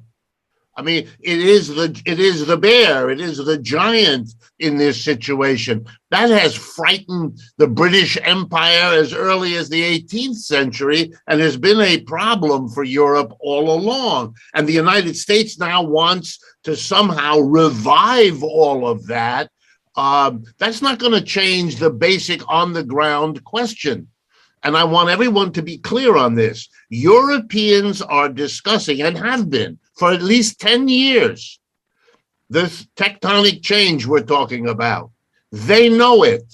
They know that their trade with China is rising relative to everything else. They know their dependence on the Chinese market is rising relative to everything else. Russia, I'm going to exaggerate now, but just to make the point. Well, let me do it this way with a statistic. The GDP of Russia is $1.5 trillion. The GDP of the United States is $21 trillion. It's important to keep those numbers. This is a struggle between a declining Goliath and an emerging David. China's GDP, about 14 trillion, is in the middle, but growing fast and scheduled to surpass the US within the next few years. So that's the framework in which all of this is happening. The challenge of the Russians is precisely as Michael says, part of a very large shift of which China is a part that has several steps. You know, we used to talk about the BRICS. That was a step in the direction of some new configuration. And most of those countries are, let me To be be clear, we're not going to watch a Zizek lecture. We're going to review a Zizek writing, okay? Specifically one, just he copies and pastes himself a lot, so it's going to be one on Christianity, right? So we're not going to watch a Zizek lecture together. We're going to get through one of his writings, and I'm going to basically break it down for you. nice, lukewarm to the U.S. position in Ukraine, to say the least. They're not going along. They're not abrogating all of their relationships. They have no intention of doing that. Neither, by the way, do the German industries who got something out of all of this. They're not going to cut their deals with Russia and China, or very few of them are. They need those too much. And they want the future to be a growth future for them. And that's a better bet with China than it is with the United States. We are now, whether we like it or not, an economy that is getting, an empire that is getting old in the tooth, that we can call mature if it makes us feel better, but economic growth is over there. It's in China, it's in all these other places, and capitalists who take a course at business school know that it's always better to be where the growth is than where it isn't. Rick, while we're speaking, there's news, breaking news. The New York Times reported that Russia said it would stop attacks near Kiev because they were close to an agreement with Ukraine on a ceasefire. And now the Ministry of Foreign Affairs of Russia, and we have to say that only they are saying this now, say that Ukraine is ready to become a neutral state, unable to own nuclear weapons, with internationally guaranteed independence, that these guarantees will not be extended to Donbass region or Crimea, which would mean that Kiev formally abandons the idea to annex them, that they are part of Russia. Ukraine would be unable to have any military presence, including NATO and Russian forces. It doesn't say where. And Kiev is requesting a final treaty to be signed by Russian and Ukrainian heads of state. This is from the Ministry of Foreign Affairs. It could be, Rick, that the United States realized their sanctions weren't working.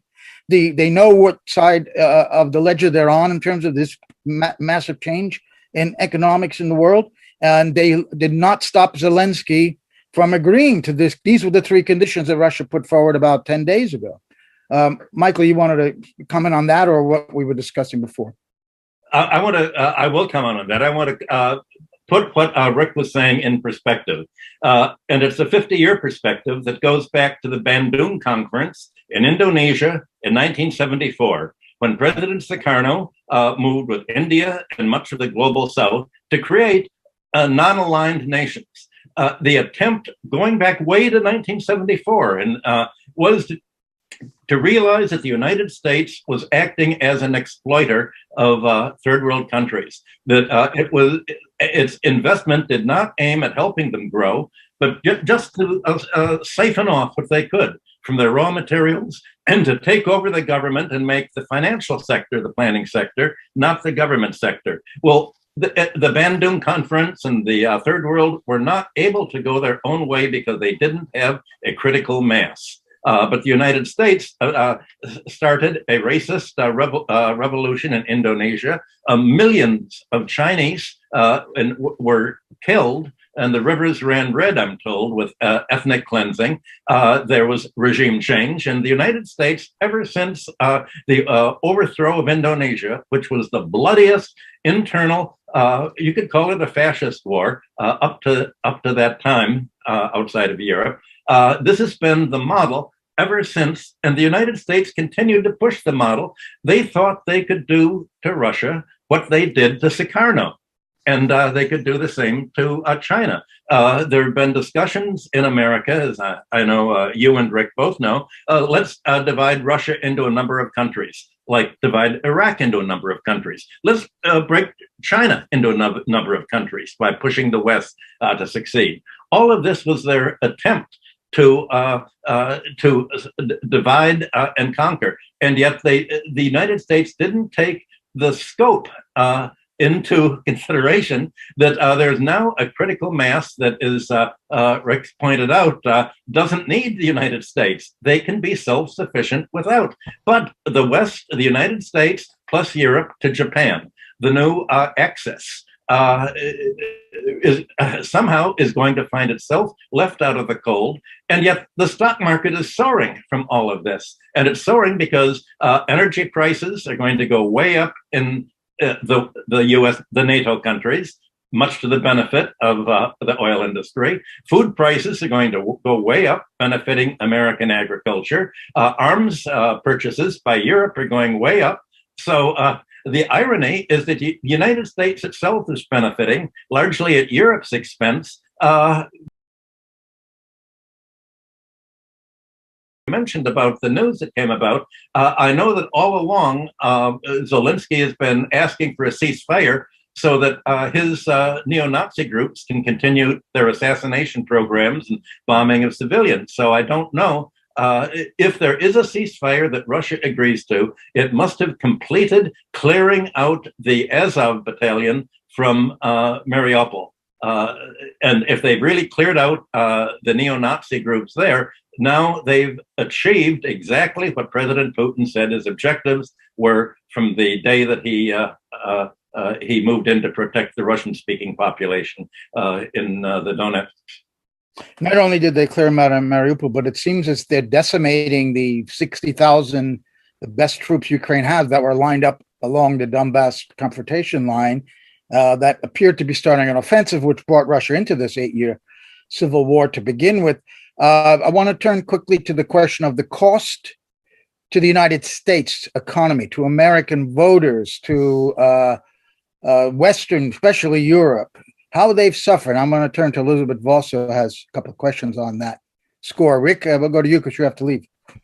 Yeah, thanks, Joe. I just wanted to ask really quickly, about the fact that Biden had mentioned that food shortages would become a reality. Do you think that that's likely? Do you think it'll be significant? And how extensive would that be? And secondarily to that, do you think that the domestic effects of this in the United States will lead to some sort of widespread protest? I mean, how much more can the US public take before reaching a breaking point with these higher gas prices, higher food prices, on top of the economic fallout from the COVID-19 pandemic? Okay, that's quite a mouthful there, Elizabeth. Let me try to at least deal with some of it. I'm very leery of the attempt too closely to link the inflation here in the United States to Ukraine. All that the Ukraine is doing is maybe making it worse, making it last a little longer. But everyone needs to remember that the inflation was well underway before February 24th, when Russia moved into Ukraine. So it cannot be, although it is already being blamed in some sense, it allows a connection to be made that somehow the domestic inflation is Russia's fault, along with everything else that is attributed to Russia. We have an economy that is in very deep trouble. Mr. Biden, as the presiding president, has to keep saying it's really okay. This is silly. You know, Trump, when he was running against the Democrats for president, said that their claims the economy was great were all bogus. As soon as he became president, the Democrats accused him of being bogus about his celebration. They were right again, just as he had been right before. And now we have to play that role against Mr. Biden. And the Republicans, no doubt, will do that as well. But that's very superficial. That doesn't get at anything. We have an economy that is extraordinary from the point of view of both classes, the employer class on the one hand and the employee class on the other. For the employees, I mean, think about it. The years 2020 and 2021 could be argued as among the worst for the working class in American history. They suffered two catastrophes: a public health disaster as big or bigger than any in American history, and the arguably second worst economic collapse. A little statistic: more than 80 million Americans had unemployment for some part of the last 2 years, some for only a couple of weeks, some for the whole period. But that's more than half the working class. That's more than half the labor force of this country. That means everybody, 50% of our working class experienced unemployment. And it's spectacular what was done to these people across 2 years.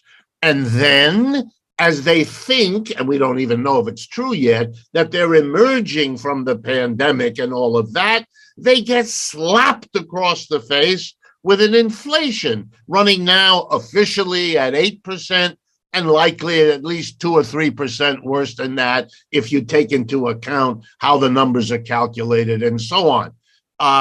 This is an extraordinary level of pain.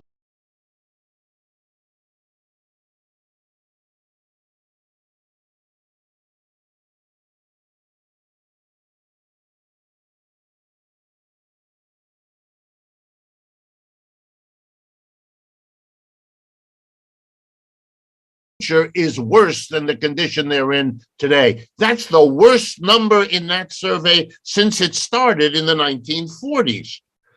We've seen a catastrophic experience while the president, who slips and says regime change is on the agenda, tells us about a robust economic recovery. I mean, it's not me that's questioning it. Those surveys of the University of Michigan indicate that the American people must believe that Mr. Biden is off his rocker with this kind of talk. What is the world is he talking about? So when the American people being squeezed watch huge sums of money shipped off to the Ukraine, and with all due respect, Americans are feeling for the pain and the suffering of the people going through war. I understand that. My family has gone through war. I know that real well. But they're going, as they think about it, to wonder about billions over there, and we don't have what here in terms of our situation. It is an extraordinary time. Now, the fuel price increase. I don't know what's going to happen to that. Even a peace deal depends on a lot of detail. Are the sanctions going to be reduced? Are they not? Are they going to be reduced quickly, if at all? What in the world is going on? A lot of that we can't know, even from the headline that Joe just read. I mean, we just don't know enough.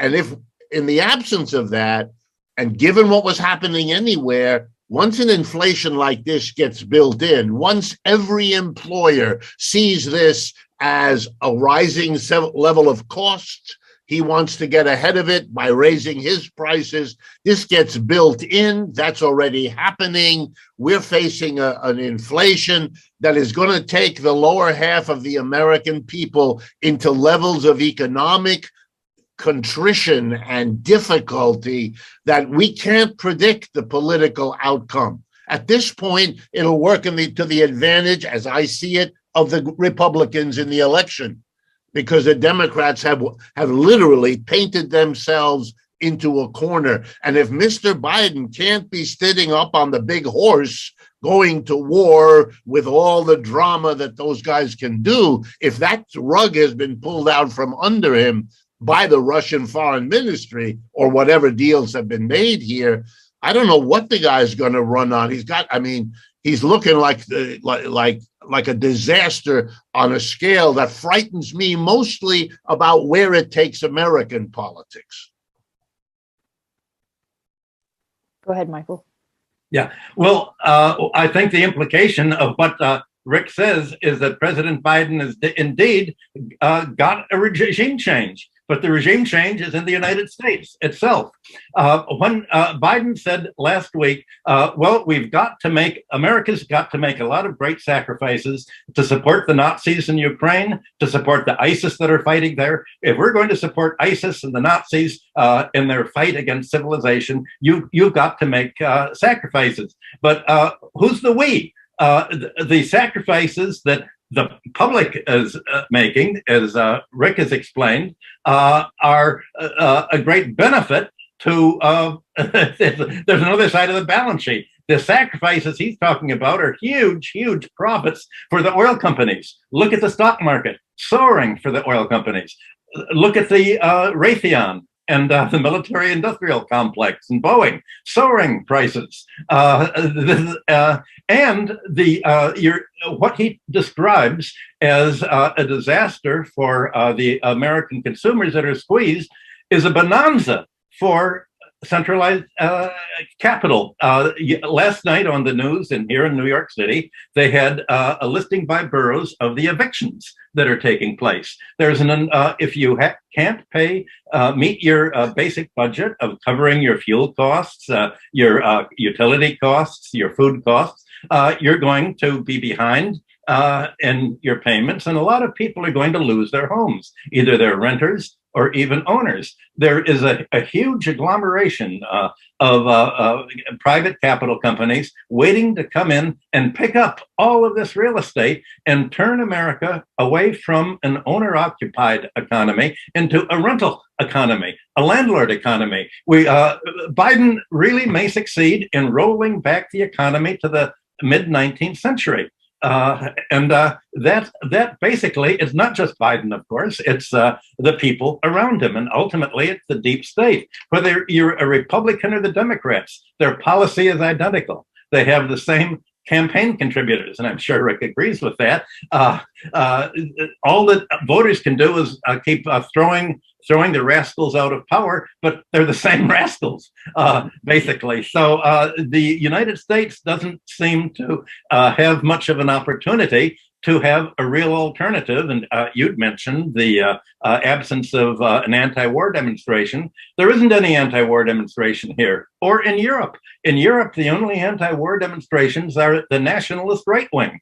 The whole left wing in Europe has been so corrupted by CIA meddling in the National Endowment for Democracy, basically turning the labor parties into Tony Blair, the Blairism, and social democracy into neoliberalism, that the only protest you're getting is not from the left at all, which I think, as you said earlier, is pretty much evaporating, but it's from the right. So the hope for the change is going to be the model that you're having basically in China and Central Asia, finally saying we are not going to let American finance dictate how our society develops. We're going to develop our society for the population as a whole. So Western democracy has not been very successful in creating this prosperity. It looks like you need a government strong enough to check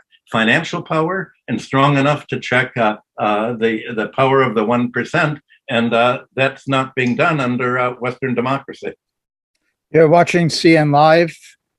We're talking about the economic fallout from the Ukraine war with Professor Michael Hudson and Professor Rick Wolff. It looks like the United States, if this peace deal that we just discussed briefly actually works, looks like the Americans have lost this war. I've argued. It's crazy how like BreadTube upholds Richard Wolff as one of their own when he literally calls out the left here as being totally compromised by the National Endowment for Democracy. I mean, like, that's pretty unambiguous, if you ask me. You know? It's a pretty, like, unambiguous rejection. You know? If you ask me.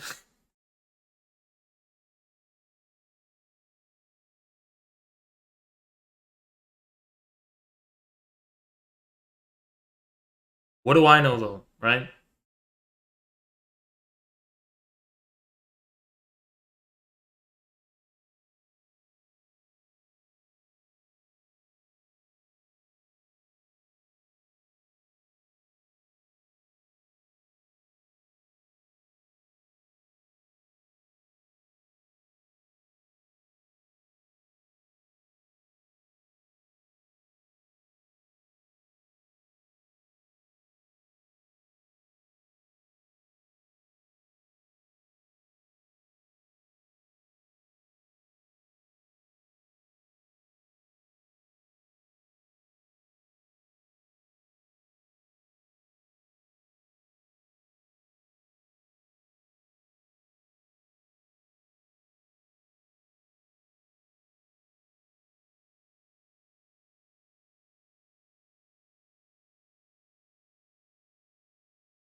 Hold on.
Give me a sec, guys. Give me a sec.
I'm trying to fucking do something.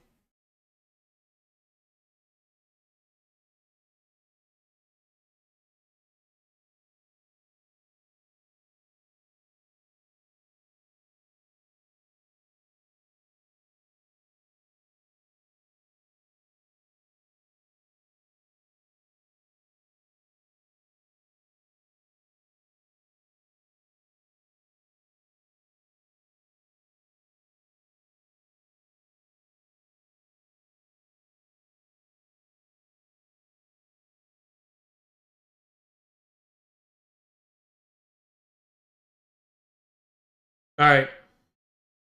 Alright, it should be fine.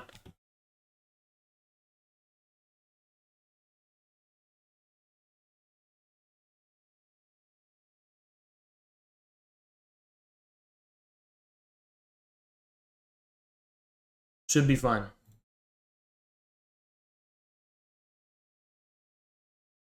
Look at this guy talking about Buka. Never forget what those subhuman demons did to the Ukrainians. So it's actually literally a violation of Twitch TOS to call Russians subhuman because it's literal fucking racism. But look at how high off of propaganda this fucking person is. When you have such an egregious claim, don't you want to wait for impartial investigations? Especially when there's other evidence that points to the contrary conclusion. Like in good faith. Also, right? Why did Azov militants who were in Bucha request the ability to shoot people who weren't wearing blue armbands? And they said, yeah, shoot them. Why did they talk about Russian saboteurs disguised as civilians? Why did they talk about a clearing operation to deal with the collaborationists and traitors and saboteurs disguised as civilians? Right? Holy shit. Why did the mayor not talk about anything that happened when the Russians left? No word about any atrocities. By the way, 1 month passed, the mayor was still the mayor of Bucha. He wasn't removed. Nothing happened. Wasn't the mayor then a collaborationist with the demons and their atrocities then? There's too many questions you have to fucking ask before you jump to these emotional fucking video game LARP conclusions. And a lot of people are so upset with me that I ruin their little fucking fantasy LARP, but that's the truth. Before you jump to these conclusions, we should have a full investigation to actually get a definitive answer of what fucking happened. And I don't see why that's become an unreasonable thing to say.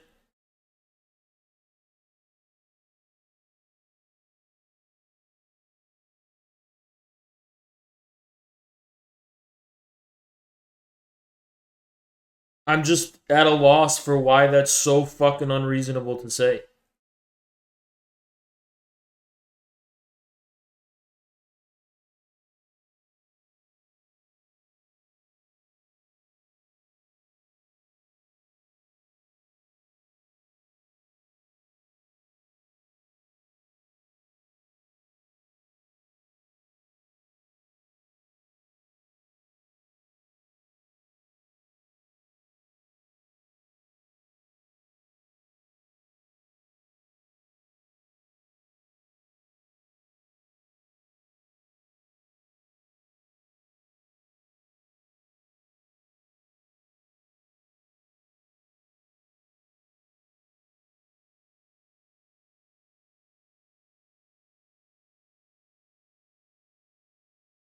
Alright.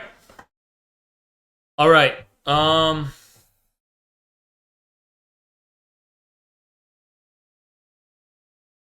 we're gonna do the Zizek thing. We're gonna do the Zizek thing. So this is so there's section 1 called Only a Suffering God Can Save Us. Okay? Now this is way too much for me to go through. I recommend everybody read it for themselves. I've read this like 27 times in the past fucking 10 years. I've read this like a bunch of times already. As with most of these little things on lacan.com. But I'm not gonna cover this part. I'm gonna go back, and we're gonna do the first section on Hegel. We're not gonna go any further than that, right? I want to cover this, And we have to paraphrase a lot and go through with it a little bit, but just want to walk you through this, right? Because a lot of people read this shit and they don't know how to make sense of it. So let's begin, right? So he says the key question about religion today is: can all religious experiences and practices effectively be contained within this dimension of the conjunction of truth and meaning? The best starting point for such a line of inquiry is the point at which religion itself faces a trauma, a shock, which dissolves the link between truth and meaning. A truth so traumatic that it resists being integrated into the universe of meaning, right? So the basic idea, if I go at this pace, it's going to take forever, is this.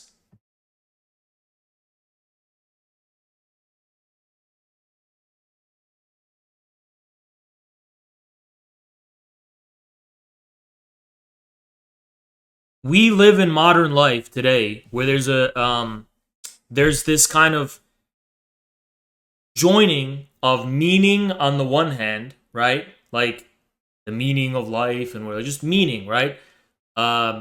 Rationality, whatever the fuck you want. Let's just call it rationality, right? Because I think most people understand it like this. Just something that's reasonable, meaning, right? Meaningful. And then truth, right? So those seem to be combined today, right? So the question for religion is, can they be contained within the dimension of the joining of truth and meaning, right? So the best starting point is to ask, well, within religion you have these contradictions which dissolve the link between truth and meaning.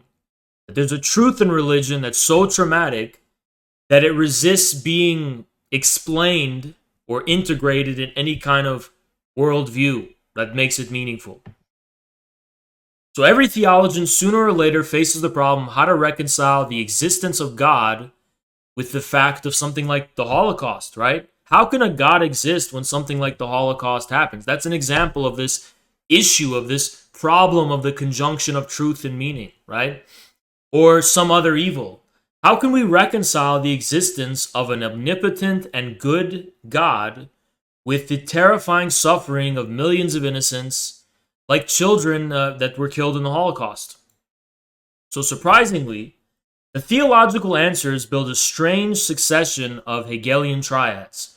First, those who want to leave the divine sovereignty unimpaired and thus have to attribute to God full responsibility for something like the Holocaust, first offer the legalistic sin and punishment theory, right? Which is the idea that it was punishment for the sins of humanity. And then they pass to the moralistic character, education theory.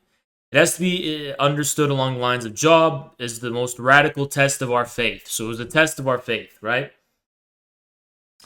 And then finally, they take refuge in a kind of infinite judgment, which should save the day after all common measure between the Shoah, the Holocaust, and its meaning breaks down. Okay, sorry, no, that's not a different one. It's that if we survive this test, which is our test of faith, you can take refuge in this kind of infinite judgment.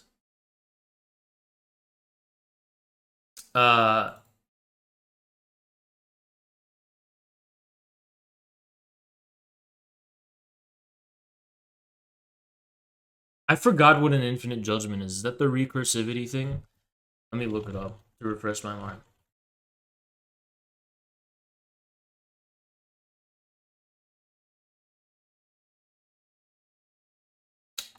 For Kant, I want to know what the Kant one is.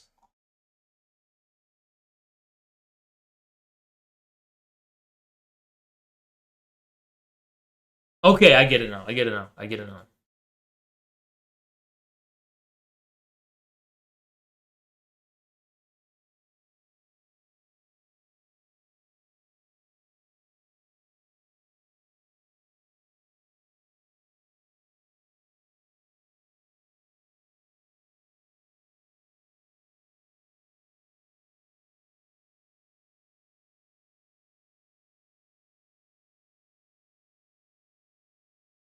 It's like an ontological argument, right? It's not subject to empirical inquiry.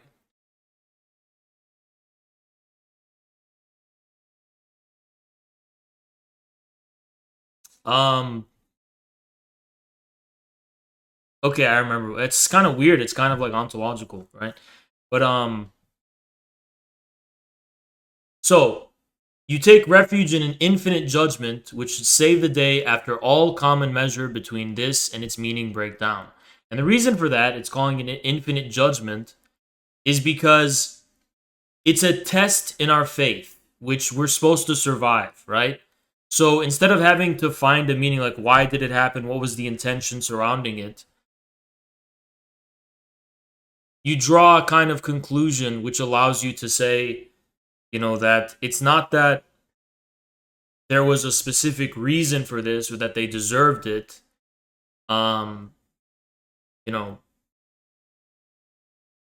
Like wasn't like a legalistic thing where it happened for that reason, this or that specific reason. It itself grounds its own reason, I guess is how I put it, right? So then the third is the divine mystery theory,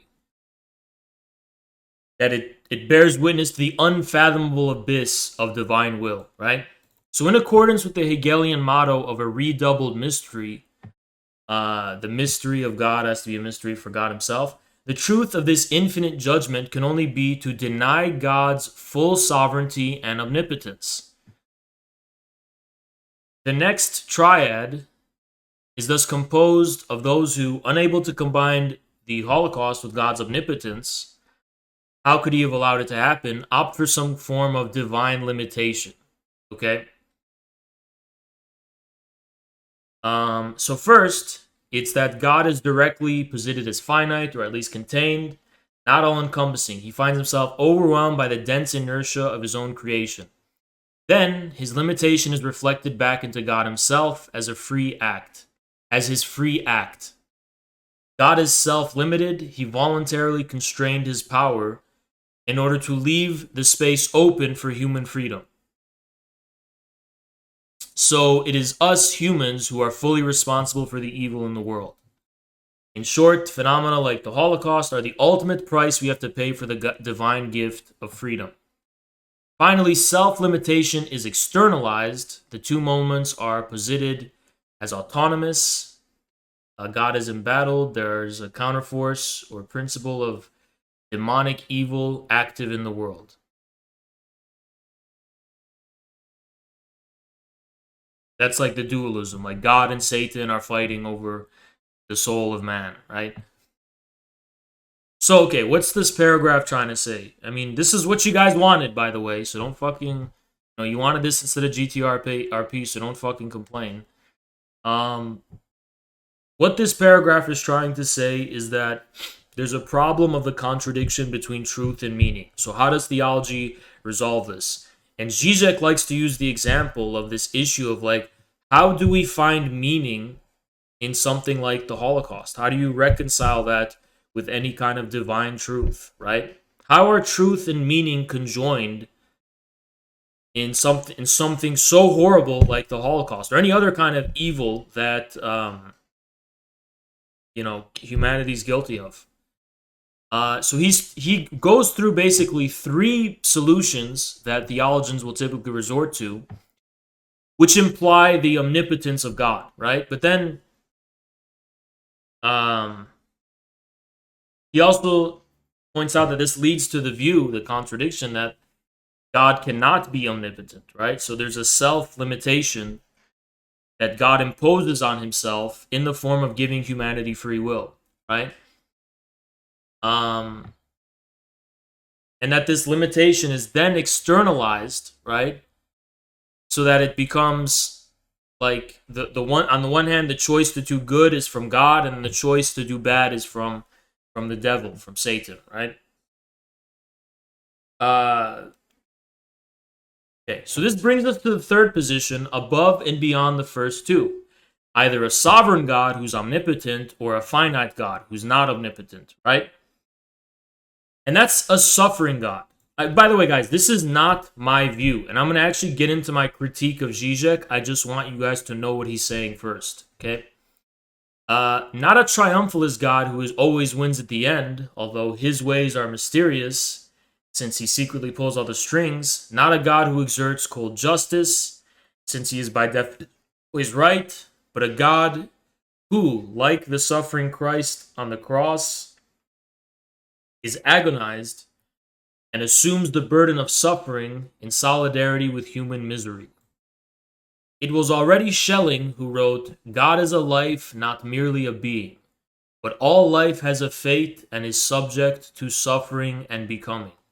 Without the concept of a humanely suffering God, all of history remains incomprehensible. Why? Because God's suffering implies that he is involved in history, affected by it, not just as a transcendent master pulling the strings from above. God's suffering means that human history is not just a theater of shadows, but the place of real struggle. How about I do this instead? How about I read the paragraph and just like paraphrase what Zizek's trying to say? Because I don't think the majority of you are following this, right?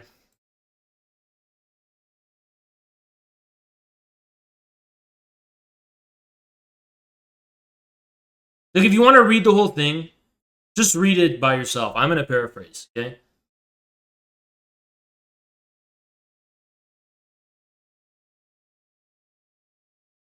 So what Zizek's saying in this paragraph is that instead of either saying that God is totally sovereign and totally omnipotent, or saying that he's not omnipotent, what you have to opt for is saying that God himself, he somehow internalizes this contradiction in the form of suffering.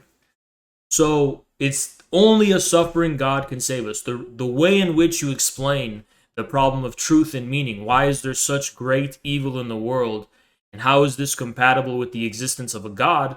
What Zizek will say, or how should I put it? Evil's too loaded. Let's say, how could a God exist alongside so much suffering in the world, right? What Zizek will say here is that the solution has to be this, that God himself is somehow suffering alongside humanity as well. That God is not like this guy who, he has the meaning of all the suffering. What Zizek's saying is this, right? When we witness all this suffering in the world and we ask, what's the meaning of it all? Zizek is saying that God himself does not have the meaning. He suffers alongside of us. That's what Zizek is saying, right? So, let me continue.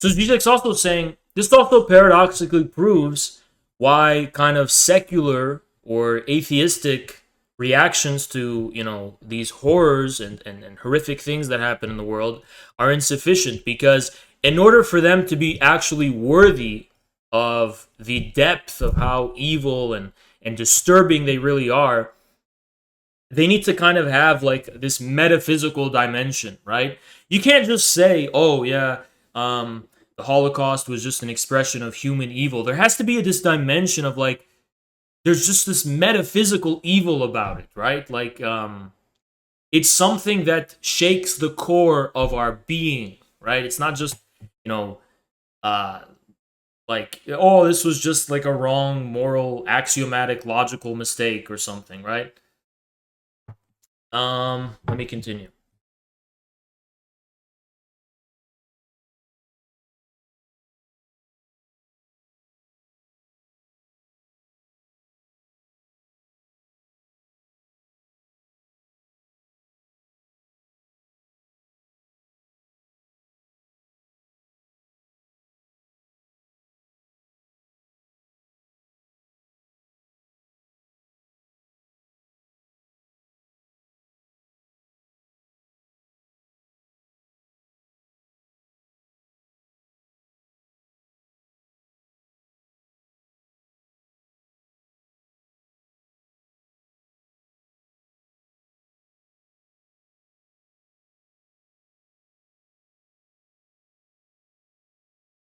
So he's basically saying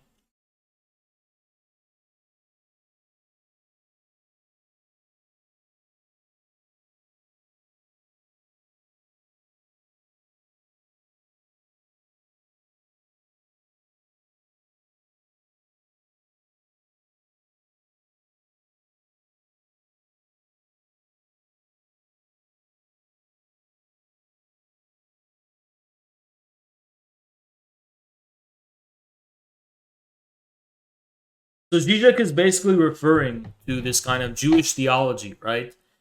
This is his view, not mine. Remember that, right?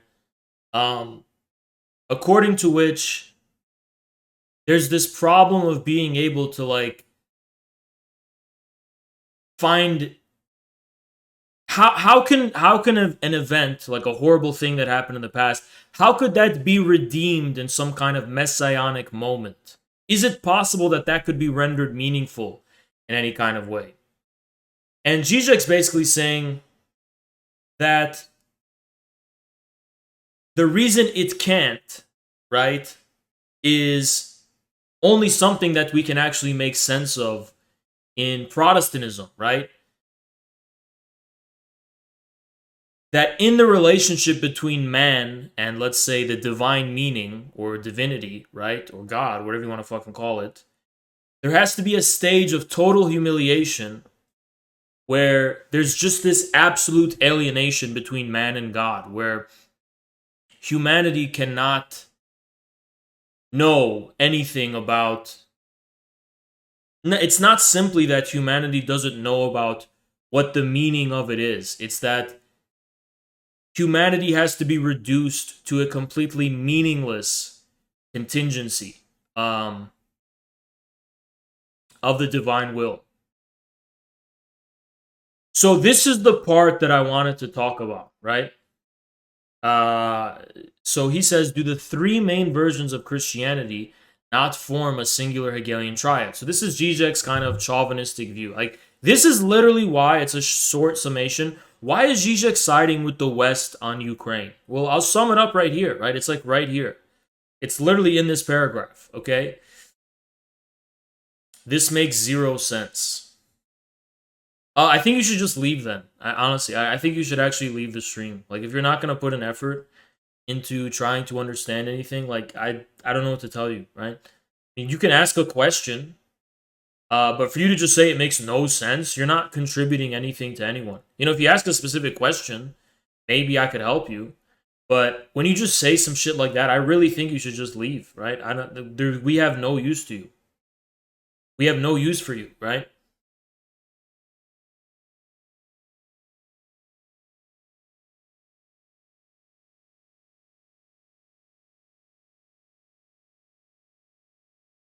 Okay, so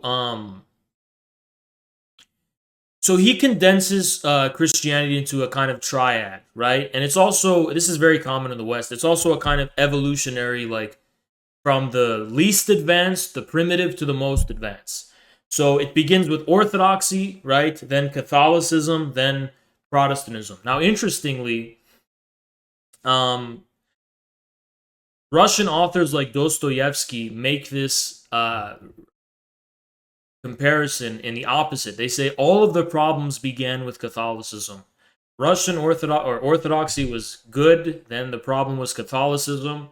Catholicism led to Protestantism, and then Protestantism led to atheism, and then, or the Enlightenment led to atheism, and then bourgeois secularism, and then that led to atheistic communism, right? This is actually a view shared by many Russian conservatives. And it's also a view shared by Zizek himself, right? So this is how Zizek represents it. So for Zizek, this split is the Hegelian triad of the universal, the particular, and the singular. And it can be designated by the three representatives of the founding figures, John, Paul, Peter, and Paul, as well as by three races, Slavic, Latin, and German. And this is where, you know, kind of see why Zizek's getting a little, you know, he's showing that sectarian aspect that underpins his. I'm not downplaying the significance of his thought and the contribution his thought has made to history, but he is a sectarian. He's definitely a sectarian, right? In Eastern Orthodoxy, we have the substantial unity of the text and the corpus of believers, which is why the believers are allowed to interpret the sacred text, because the text goes on and lives in them. It's not outside the living history, as it's exempted, standard, and model. The substance of religious life is in the Christian community itself. So that it's basically the religion of an Asiatic mode of production, right? In Eastern Orthodoxy, divinity is living in the community itself. It's living in the empire itself. There's this unity of the empire that's between the individual, the community, and the empire as a whole, right? It's communism, basically, right? And then in Catholicism, you finally have this alienation, right? Where there's an entity, there's an institution that has to mediate the interpretation of the founding sacred text and the corpus of believers. So there's no longer an organic unity between the individual or the community and the sacred text. It has to be mediated by this institution that stands above and is radically alien from us. It's alien from mankind and the community of mankind, right? But then in Protestantism, the only authority is actually the text itself. There is no significance of the community of believers. And the wager is on every individual believer's direct contact with the Word of God as it was delivered in the text. The mediator totally disappears and withdraws into insignificance, enabling the believer to adopt the position of a universal signifier. The individual is in direct contact with divine universality, bypassing the mediating role of the particular institution. These three Christian attitudes also involve three different modes of God's presence in the world. We start with the created universe directly reflecting the glory of its creator. All the wealth and beauty of our world bears witness to the divine creative power, and creatures, when they are not corrupted, naturally turn their eyes toward him. This is also a view shared, I will also point out, by Islam and probably Judaism, right? But Catholicism shifts to a more delicate logic of the figure in the carpet. The Creator is not directly present in the world. His traces are to be discerned in details which escape the first superficial glance. God is like a painter who withdraws from his finished project, signaling his authorship merely by barely discerning signature at the picture's edge. So if you want to put it like this, in Orthodoxy, according to Zizek, you have the whole picture is the divine, right? The whole thing is the trace of the divine. In Catholicism, the trace of the divine is in a small corner where you can barely see their signature, right? And then in Protestantism, there's this radical absence of God from the created universe, from this gray world which runs as a blind mechanism and where God's presence only becomes discernible in direct interventions of his grace, which disturb the normal course of things. By the way, what does that remind you of? Because it reminds me of Landian accelerationism, right? The world is this blind mechanism or genetics, right? It's just this blind mechanism of, very clear, right? This reconciliation, however, only becomes possible after alienation is brought to the extreme. In contrast to the Catholic notion of a caring and loving God with whom one can communicate or negotiate, Protestantism starts with the notion of God deprived of any common measure shared with man, it's a God of complete and total alienation, right? Of God as an impenetrable beyond who disturbs grace in a totally contingent way.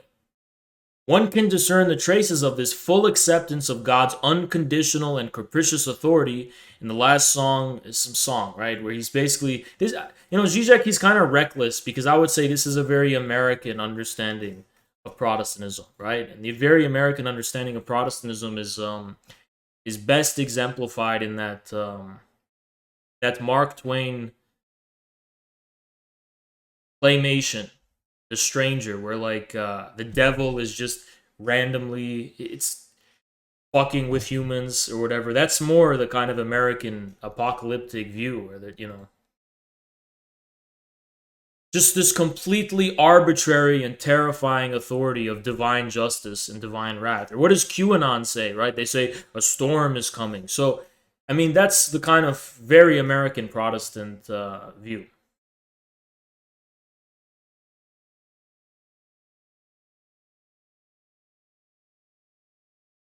People's Rooster, I don't think he's misinterpreting it here. I think it's pretty accurate. I think you're misinterpreting what he's saying. What does it mean in a contingent way? Zizek uses the word contingent in the way similar to kind of Hannah Arendt, right?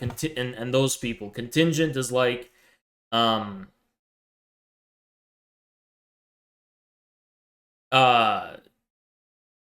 he means it as not random, but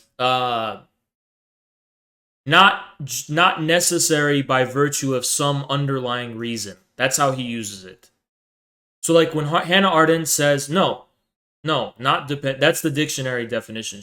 They use it in this sense of like facts are contingent, which means what? It means they can't be explained. They don't have any inherent meaning. They're just totally contingent, and you need to give them something to give them meaning, right? That's what it kind of means.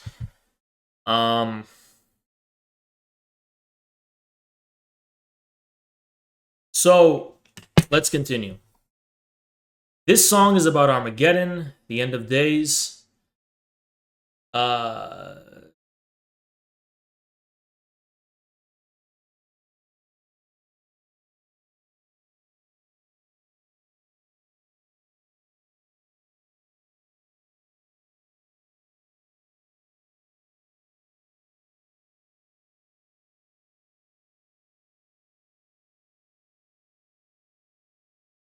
Martin Luther directly proposed an excremental identity of man. Man is like a divine shit. He fell out of God's anus. One can, of course, pursue the question into how the deep crisis that pushed Luther toward his new theology, he was caught in a violent, debilitating superego cycle. The more he acted, repented, and punished and tortured himself, did good deeds, the more he felt guilty.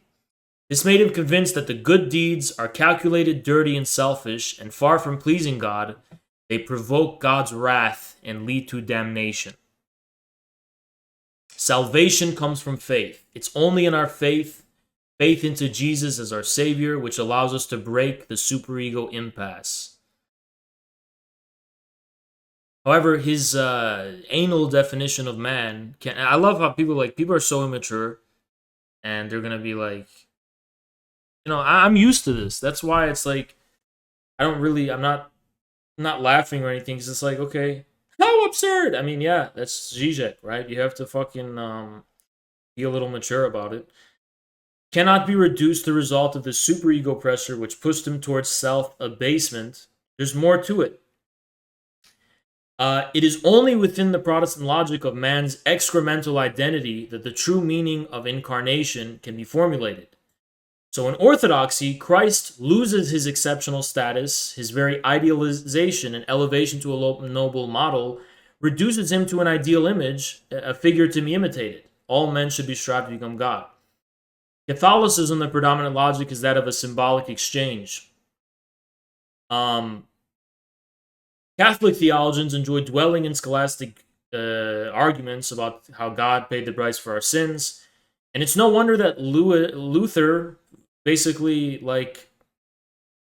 reacted to the logical conclusion of this, which was the reduction of redemption to something that can be bought from the church, right?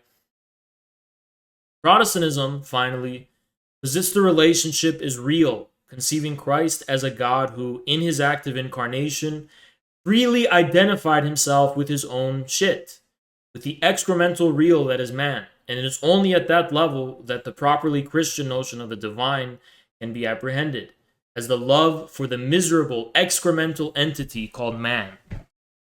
So let me explain it to you very simply, guys. What Zizek's saying is that in orthodoxy, you begin with this kind of wholesome unity of man and the divine. In Catholicism, this unity is cut, but there's still an institution which represents this alienation. And it's within this institution that you have all manner of like scholastic discussions and exchange and selling of indulgences, which still makes it in the world. But it's only in Protestantism where the divine is so thoroughly and utterly alienated from the world of humanity and the world in general that the significance of incarnation can actually be appreciated, according to Zizek, right? The unity of the divine and man in Christ is really the unity of the highest point of, let's say, transcendence with the lowest point of abasement. So the unity of, it's truly a unity of opposites for Zizek. Only in Protestantism can you really appreciate this as a unity of opposites, because in Orthodoxy, according to Zizek, it's not enough. But to me, the problem, I'm not going to read the rest of this because I don't think this is appropriate for Twitch. You know, I was just wanting to experiment with this type of content, and it's clearly like not possible to do on Twitch. So we're going to cut it here, but I'm going to draw the conclusion I wanted to draw in the first place, right?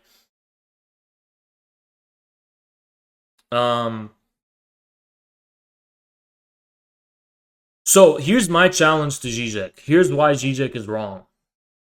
Because Zizek doesn't then ask the question.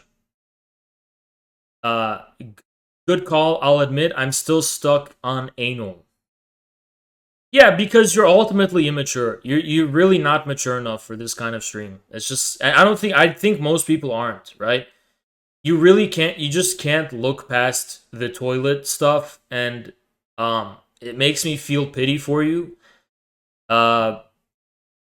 Which is why I don't take you seriously. People want to ask me, oh, Haas, why don't you take the internet that seriously? Well, this is why. Because it's like, people are so fucking immature. And,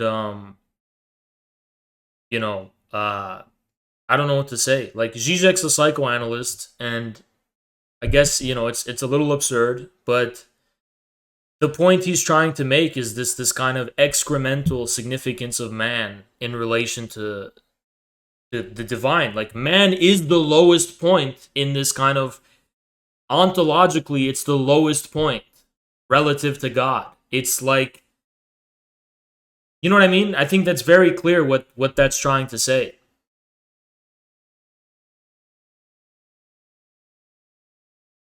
Like, no matter what we do to try to be good people, we end up acting on behalf of our basest and sinful human instincts, which are depraved, ultimately, right? So that's what he means. And the reason that's ultimately anal or neurotic, right? Because anal fixation is associated with, like, you know, this kind of OCD neuroticism, is because it leads us to like this position of total suspicion and paranoia toward the outer world, right? And also ourselves, right? So, yeah, in this era, you have to.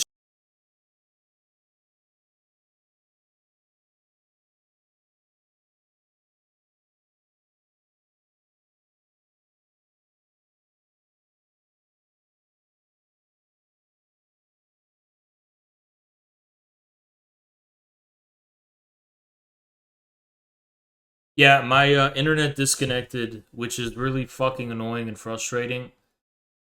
But Yeah, my internet just disconnected. I don't.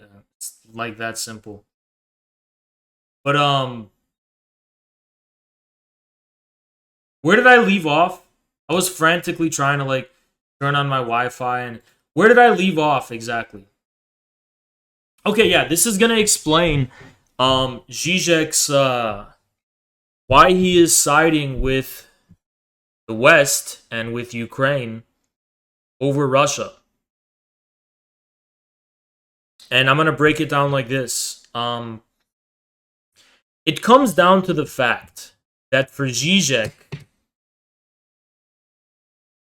the Orthodox, the Eastern Orthodox, and just the East in general, its view of there being meaning in the world, the divine in the world, for Zizek is a kind of monstrous abomination, which allows individuals to be able to perversely identify with the absolute and with the divine, right? Or with the master signifier, if you want to put it in Lacanian terms. So for Zizek, the Russians are bad because, I mean, they represent something bad, I should say. Because in their attempt to imitate Christ, right, they are taking something inherently excremental and abased, humanity, and they are trying to like elevate that to the status of the divine, right? Yeah, not just Russians, also, sir. It's a Balkan theological dispute. Like I said, he's a sectarian. Okay, Zizek doesn't like this. Let me put it this way: in psychoanalysis, alienation is also synonymous with castration, right? So for him, the Eastern peoples, like Russians, for example, they're insufficiently castrated. The Catholic Church is this kind of castrating institution which castrates our jouissance, our enjoyment. And when he witnesses the Russians who are not victim to this this castration, this alienation, he sees them partaking in this almost kind of demonic excess enjoyment. That's why they're calling Russians wild orcs and barbarians, because they're being accused of not being civilized. And why? Because they don't alienate their humanity from themselves in the same way that we do in the West. Russians don't believe, for example, in the need for checks and balances and in the need for, this self-limiting role of the state. Russians believe the state can be stronger and bigger because there can be good in the world. There can be the divine meaning in the world, right? Well, Westerners interpret that as satanic. They interpret that as demonic, right? How can that exist in the world? The world is evil. We humans are evil. We are the divine excrement, right? Doesn't that make Zizek fundamentally anti-communist? Yes, it does. I mean, I've never denied that he is. I mean, first of all, in the practical sense, he was an anti-communist because of his role in the dissolution of Yugoslavia. He is unabashedly an anti-communist. His identification with communism does not come from an identification with communism in a historical sense as a like positive thing. It comes from communism in the negative sense of the problem posed by communism, right? In that sense, he's a communist, but he's not a communist in any positive sense, and he said as much, right?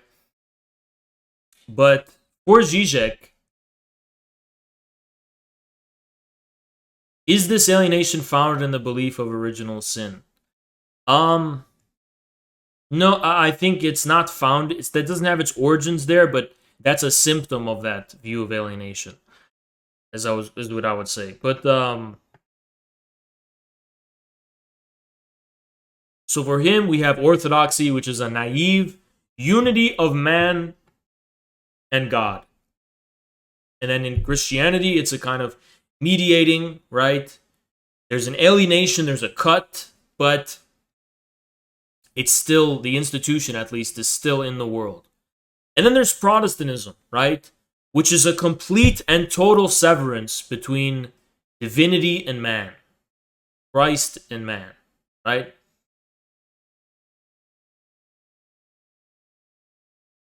Now, where does Zizek end up with the problem? So here's what I'll grant Zizek.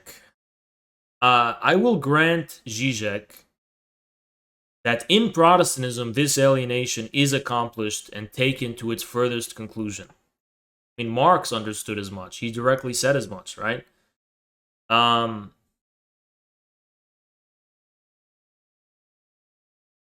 then you have to ask a question. Zizek talks about how in Protestantism, the highest and the lowest are truly united because they're alienated as much as possible to the furthest extent.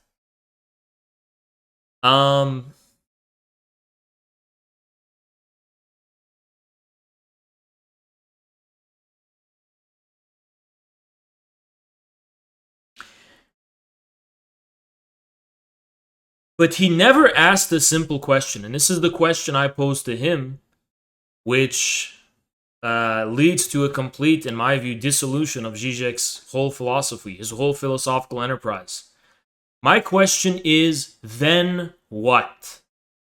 What does Zizek tell us after this radical unity happens? He says, oh, now there's an openness of possibilities and revolution. It's a bluff. It's bullshit. This is how leftists speak. All the open possibilities of a radical emancipatory community. It's total bullshit. That doesn't exist in the world. That's not a real thing. It's never been a real thing, and it will never be a real thing. The truth is that the positive being of this such unity is already reflected in the first instance of the triad, which is orthodoxy. And that is my critique of Zizek. He does not allow this unity to ever be a real thing. Zizek says in orthodoxy, the singular and the universe, in orthodoxy, it's just the universality. What Zizek doesn't understand is that this such unity he views as accomplished in Protestantism. It is precisely that such unity which is the object of Eastern civilization. That such unity is the basic question of how do human beings live? How do they form communities? How do they feed themselves? How do they form states? How do they exist? How do they be as human beings? He doesn't think that's an important question. He only cares about the radical emancipatory horizons of possibility opened up. That doesn't address the basic fucking question of how we feed ourselves here and now. What is here and now, right? So it's ultimately a kind of parasitical stance. In order to be able to accomplish the Western alienation, you have to take the meat and potatoes for granted, which only exists and is provided as an infinite source of nourishment by the West. This is what the West does. Here, the East is baking a piece of pizza. Russia bakes Europe a pizza. And then Europe takes the pizza, eats it, and goes, oh, I hate this pizza. The world is depraved. The world is depraved. And then, in order for you to call the world depraved, the world has to be something in the first place. And it only somehow becomes anything from Russia or from the East. Right? By the way, the pizza is like gas. It's like the Russian gas, right? That's why my thesis is Mongol modernity. European Enlightenment is just the reflexive form of the real material meat and potatoes which was produced by the East. Through the Mongol all this. It seems silly, like, why are the Mongols the chosen? Because it's just because of how arbitrary it was. Like, the Mongol, it's just the arbitrariness of this particularity, which proves it's from material reality. It's not something you chose. It's not the ideal citizen. It's not the ideal community. It's not the ideal story of enlightenment you invented. It's the real world and the real history of humanity, right?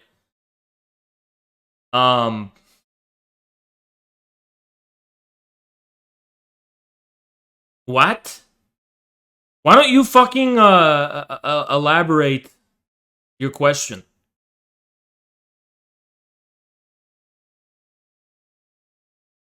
But, Zizek does raise an interesting question. A question, by the way, Dugin himself has entertained this question, which is this. The West does do something in this alienation. It is a kind of real enlightenment. And Dugin says, Dugin uses the example of Heraclitus in his book Political Platonism. And his example of Heraclitus is as follows. Heraclitus says, all is one. All is one. And Dugin says, we Russians, we scoff at this. We say, so what? We know. All is one. We have a universal view of individuality with the collective and the community. This is not an insight. Heraclitus is known for his sweeping statement, all is one. And Dugin says, we Russians cannot appreciate this statement. We cannot appreciate this statement because for us, all is already one. And then Dugin says, in order to appreciate this claim of Heraclitus that all is one, we must accept the painful alienation between the one and the all. And Dugin put this in the terms of there is here. To appreciate the statement, there is here, we have to submit to the pain of there. And then Dugin says, it's the same as logos is chaos, right? So, the accomplishment of the West is there-ness, it's alienation. But this still does not address the problem of the West, though, comes from the way it tries to turn this moment of negative alienation into a positive being in and of itself. And from this, we get colonialism, racism, slavery, Nazism, genocide, and all of that nasty stuff. Alienation and negation become itself the only real thing. There's no return to a positive being. So the question we must ask ourselves is this: how to return to the positive being, let's say of Orthodox Christianity, or let's say of the Eastern civilization, without becoming stupefied and dulled and complacent and comfortable and lazy? That's what Eastern thinkers always force on themselves, the same question. How do we maintain an ability to be alienated from ourselves, or to be cognizant of this alienation? To me, that is the preeminent question. Humanity, that's the preeminent philosophical question for humanity. And my thesis is that the West has ceased to be a creative force in world history. That the West is basically over, right? My basic thesis, thank you, Jackson, appreciate the raid. My basic thesis is that it's over, right? China and Russia have already integrated this self-alienating negation into their own civilization in the form of the experience of communism, which they still haven't fully reconciled themselves with. So,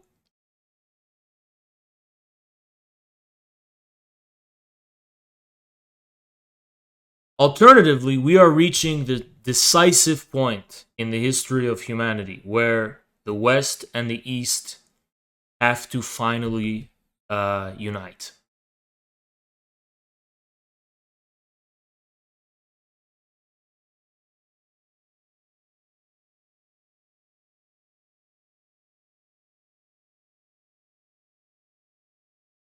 Or if you want to put it in theological terms, right? Man must be united with the divine. However alienated from the divine. Has to be united.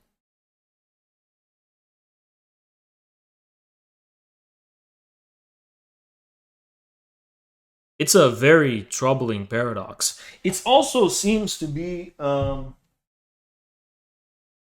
me, a paradox with a sexual dimension. Because the difference of East and West sometimes seems to me to be as formidable as the difference between man and woman, which is just this unbridgeable difference. The difference never changes, only takes its new form.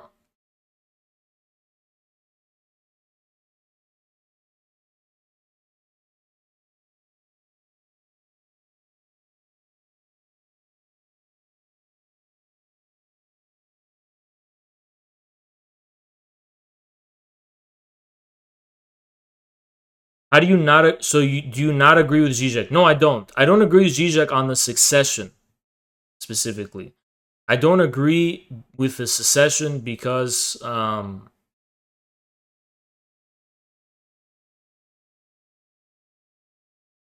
he's only talking about a secession that makes sense from the Western perspective itself.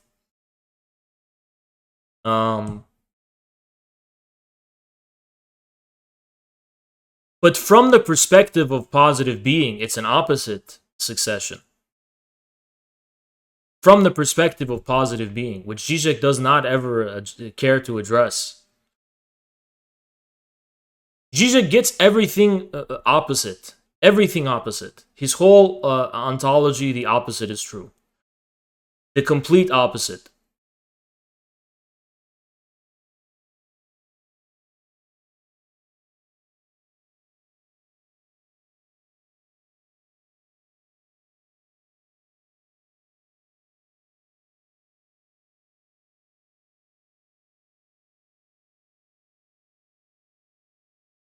Scott Ritter's Twitter was reinstated. Nice.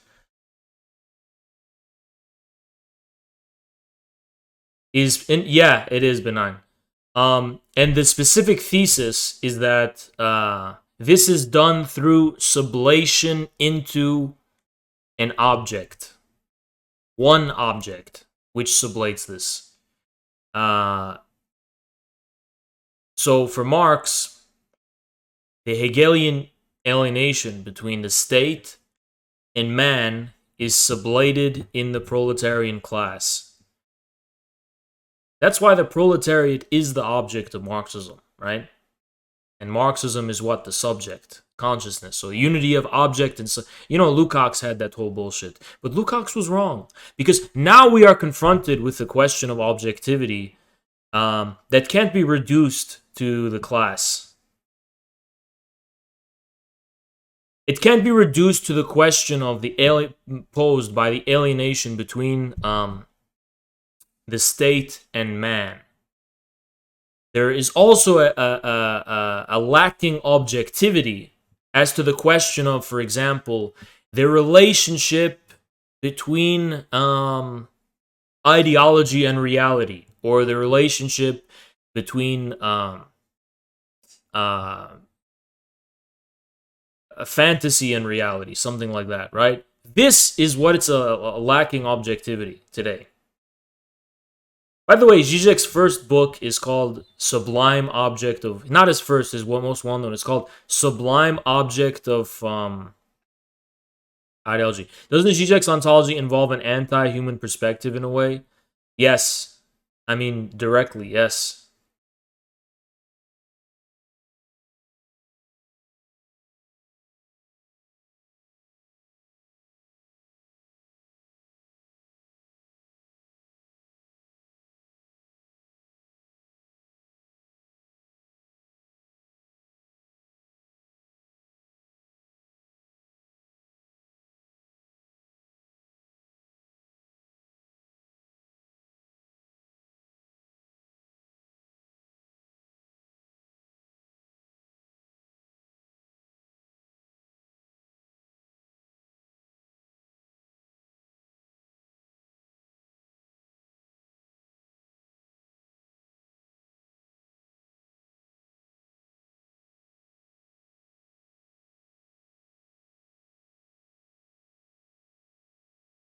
Zizek basically leads us to a genocidal view of Eastern civilizations, and specifically Orthodoxy. He can't appreciate Orthodoxy, what it is. Its specific reverence of Christ, its specific theology. He has no ability to appreciate beyond reducing to a moment of this philosophy, right? So it's a problem.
I'm not thinking of getting Zizek on stream at all.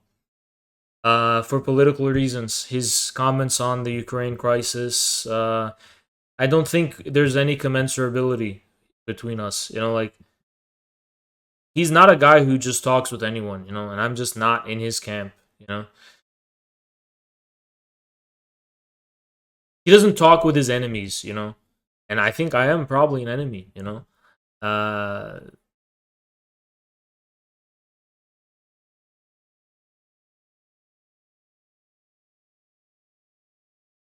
so I was really shocked what he said about. He didn't even have any nuance. He just went full genocidal sectarian when it came to the Ukraine crisis, saying that Russia needs to be castrated, you know, which is a typical kind of West Christian genocidal view. I don't think that's any. There's no humanity to such a statement, you know.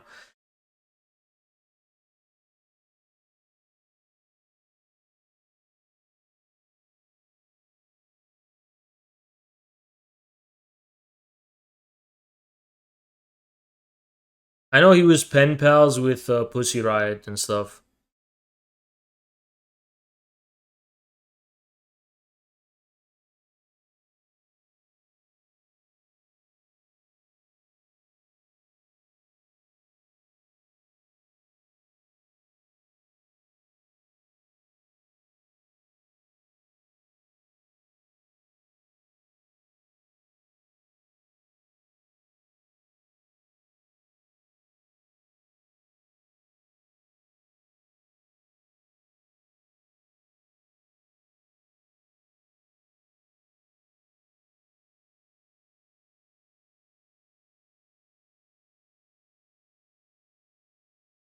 Anyway, guys, I gotta go.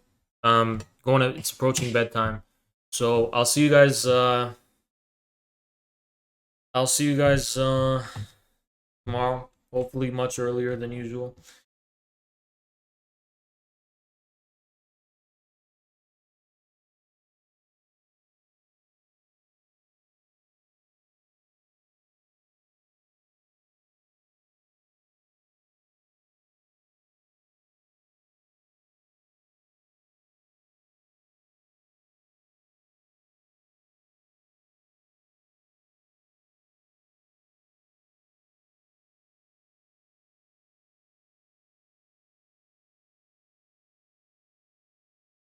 Bye, guys.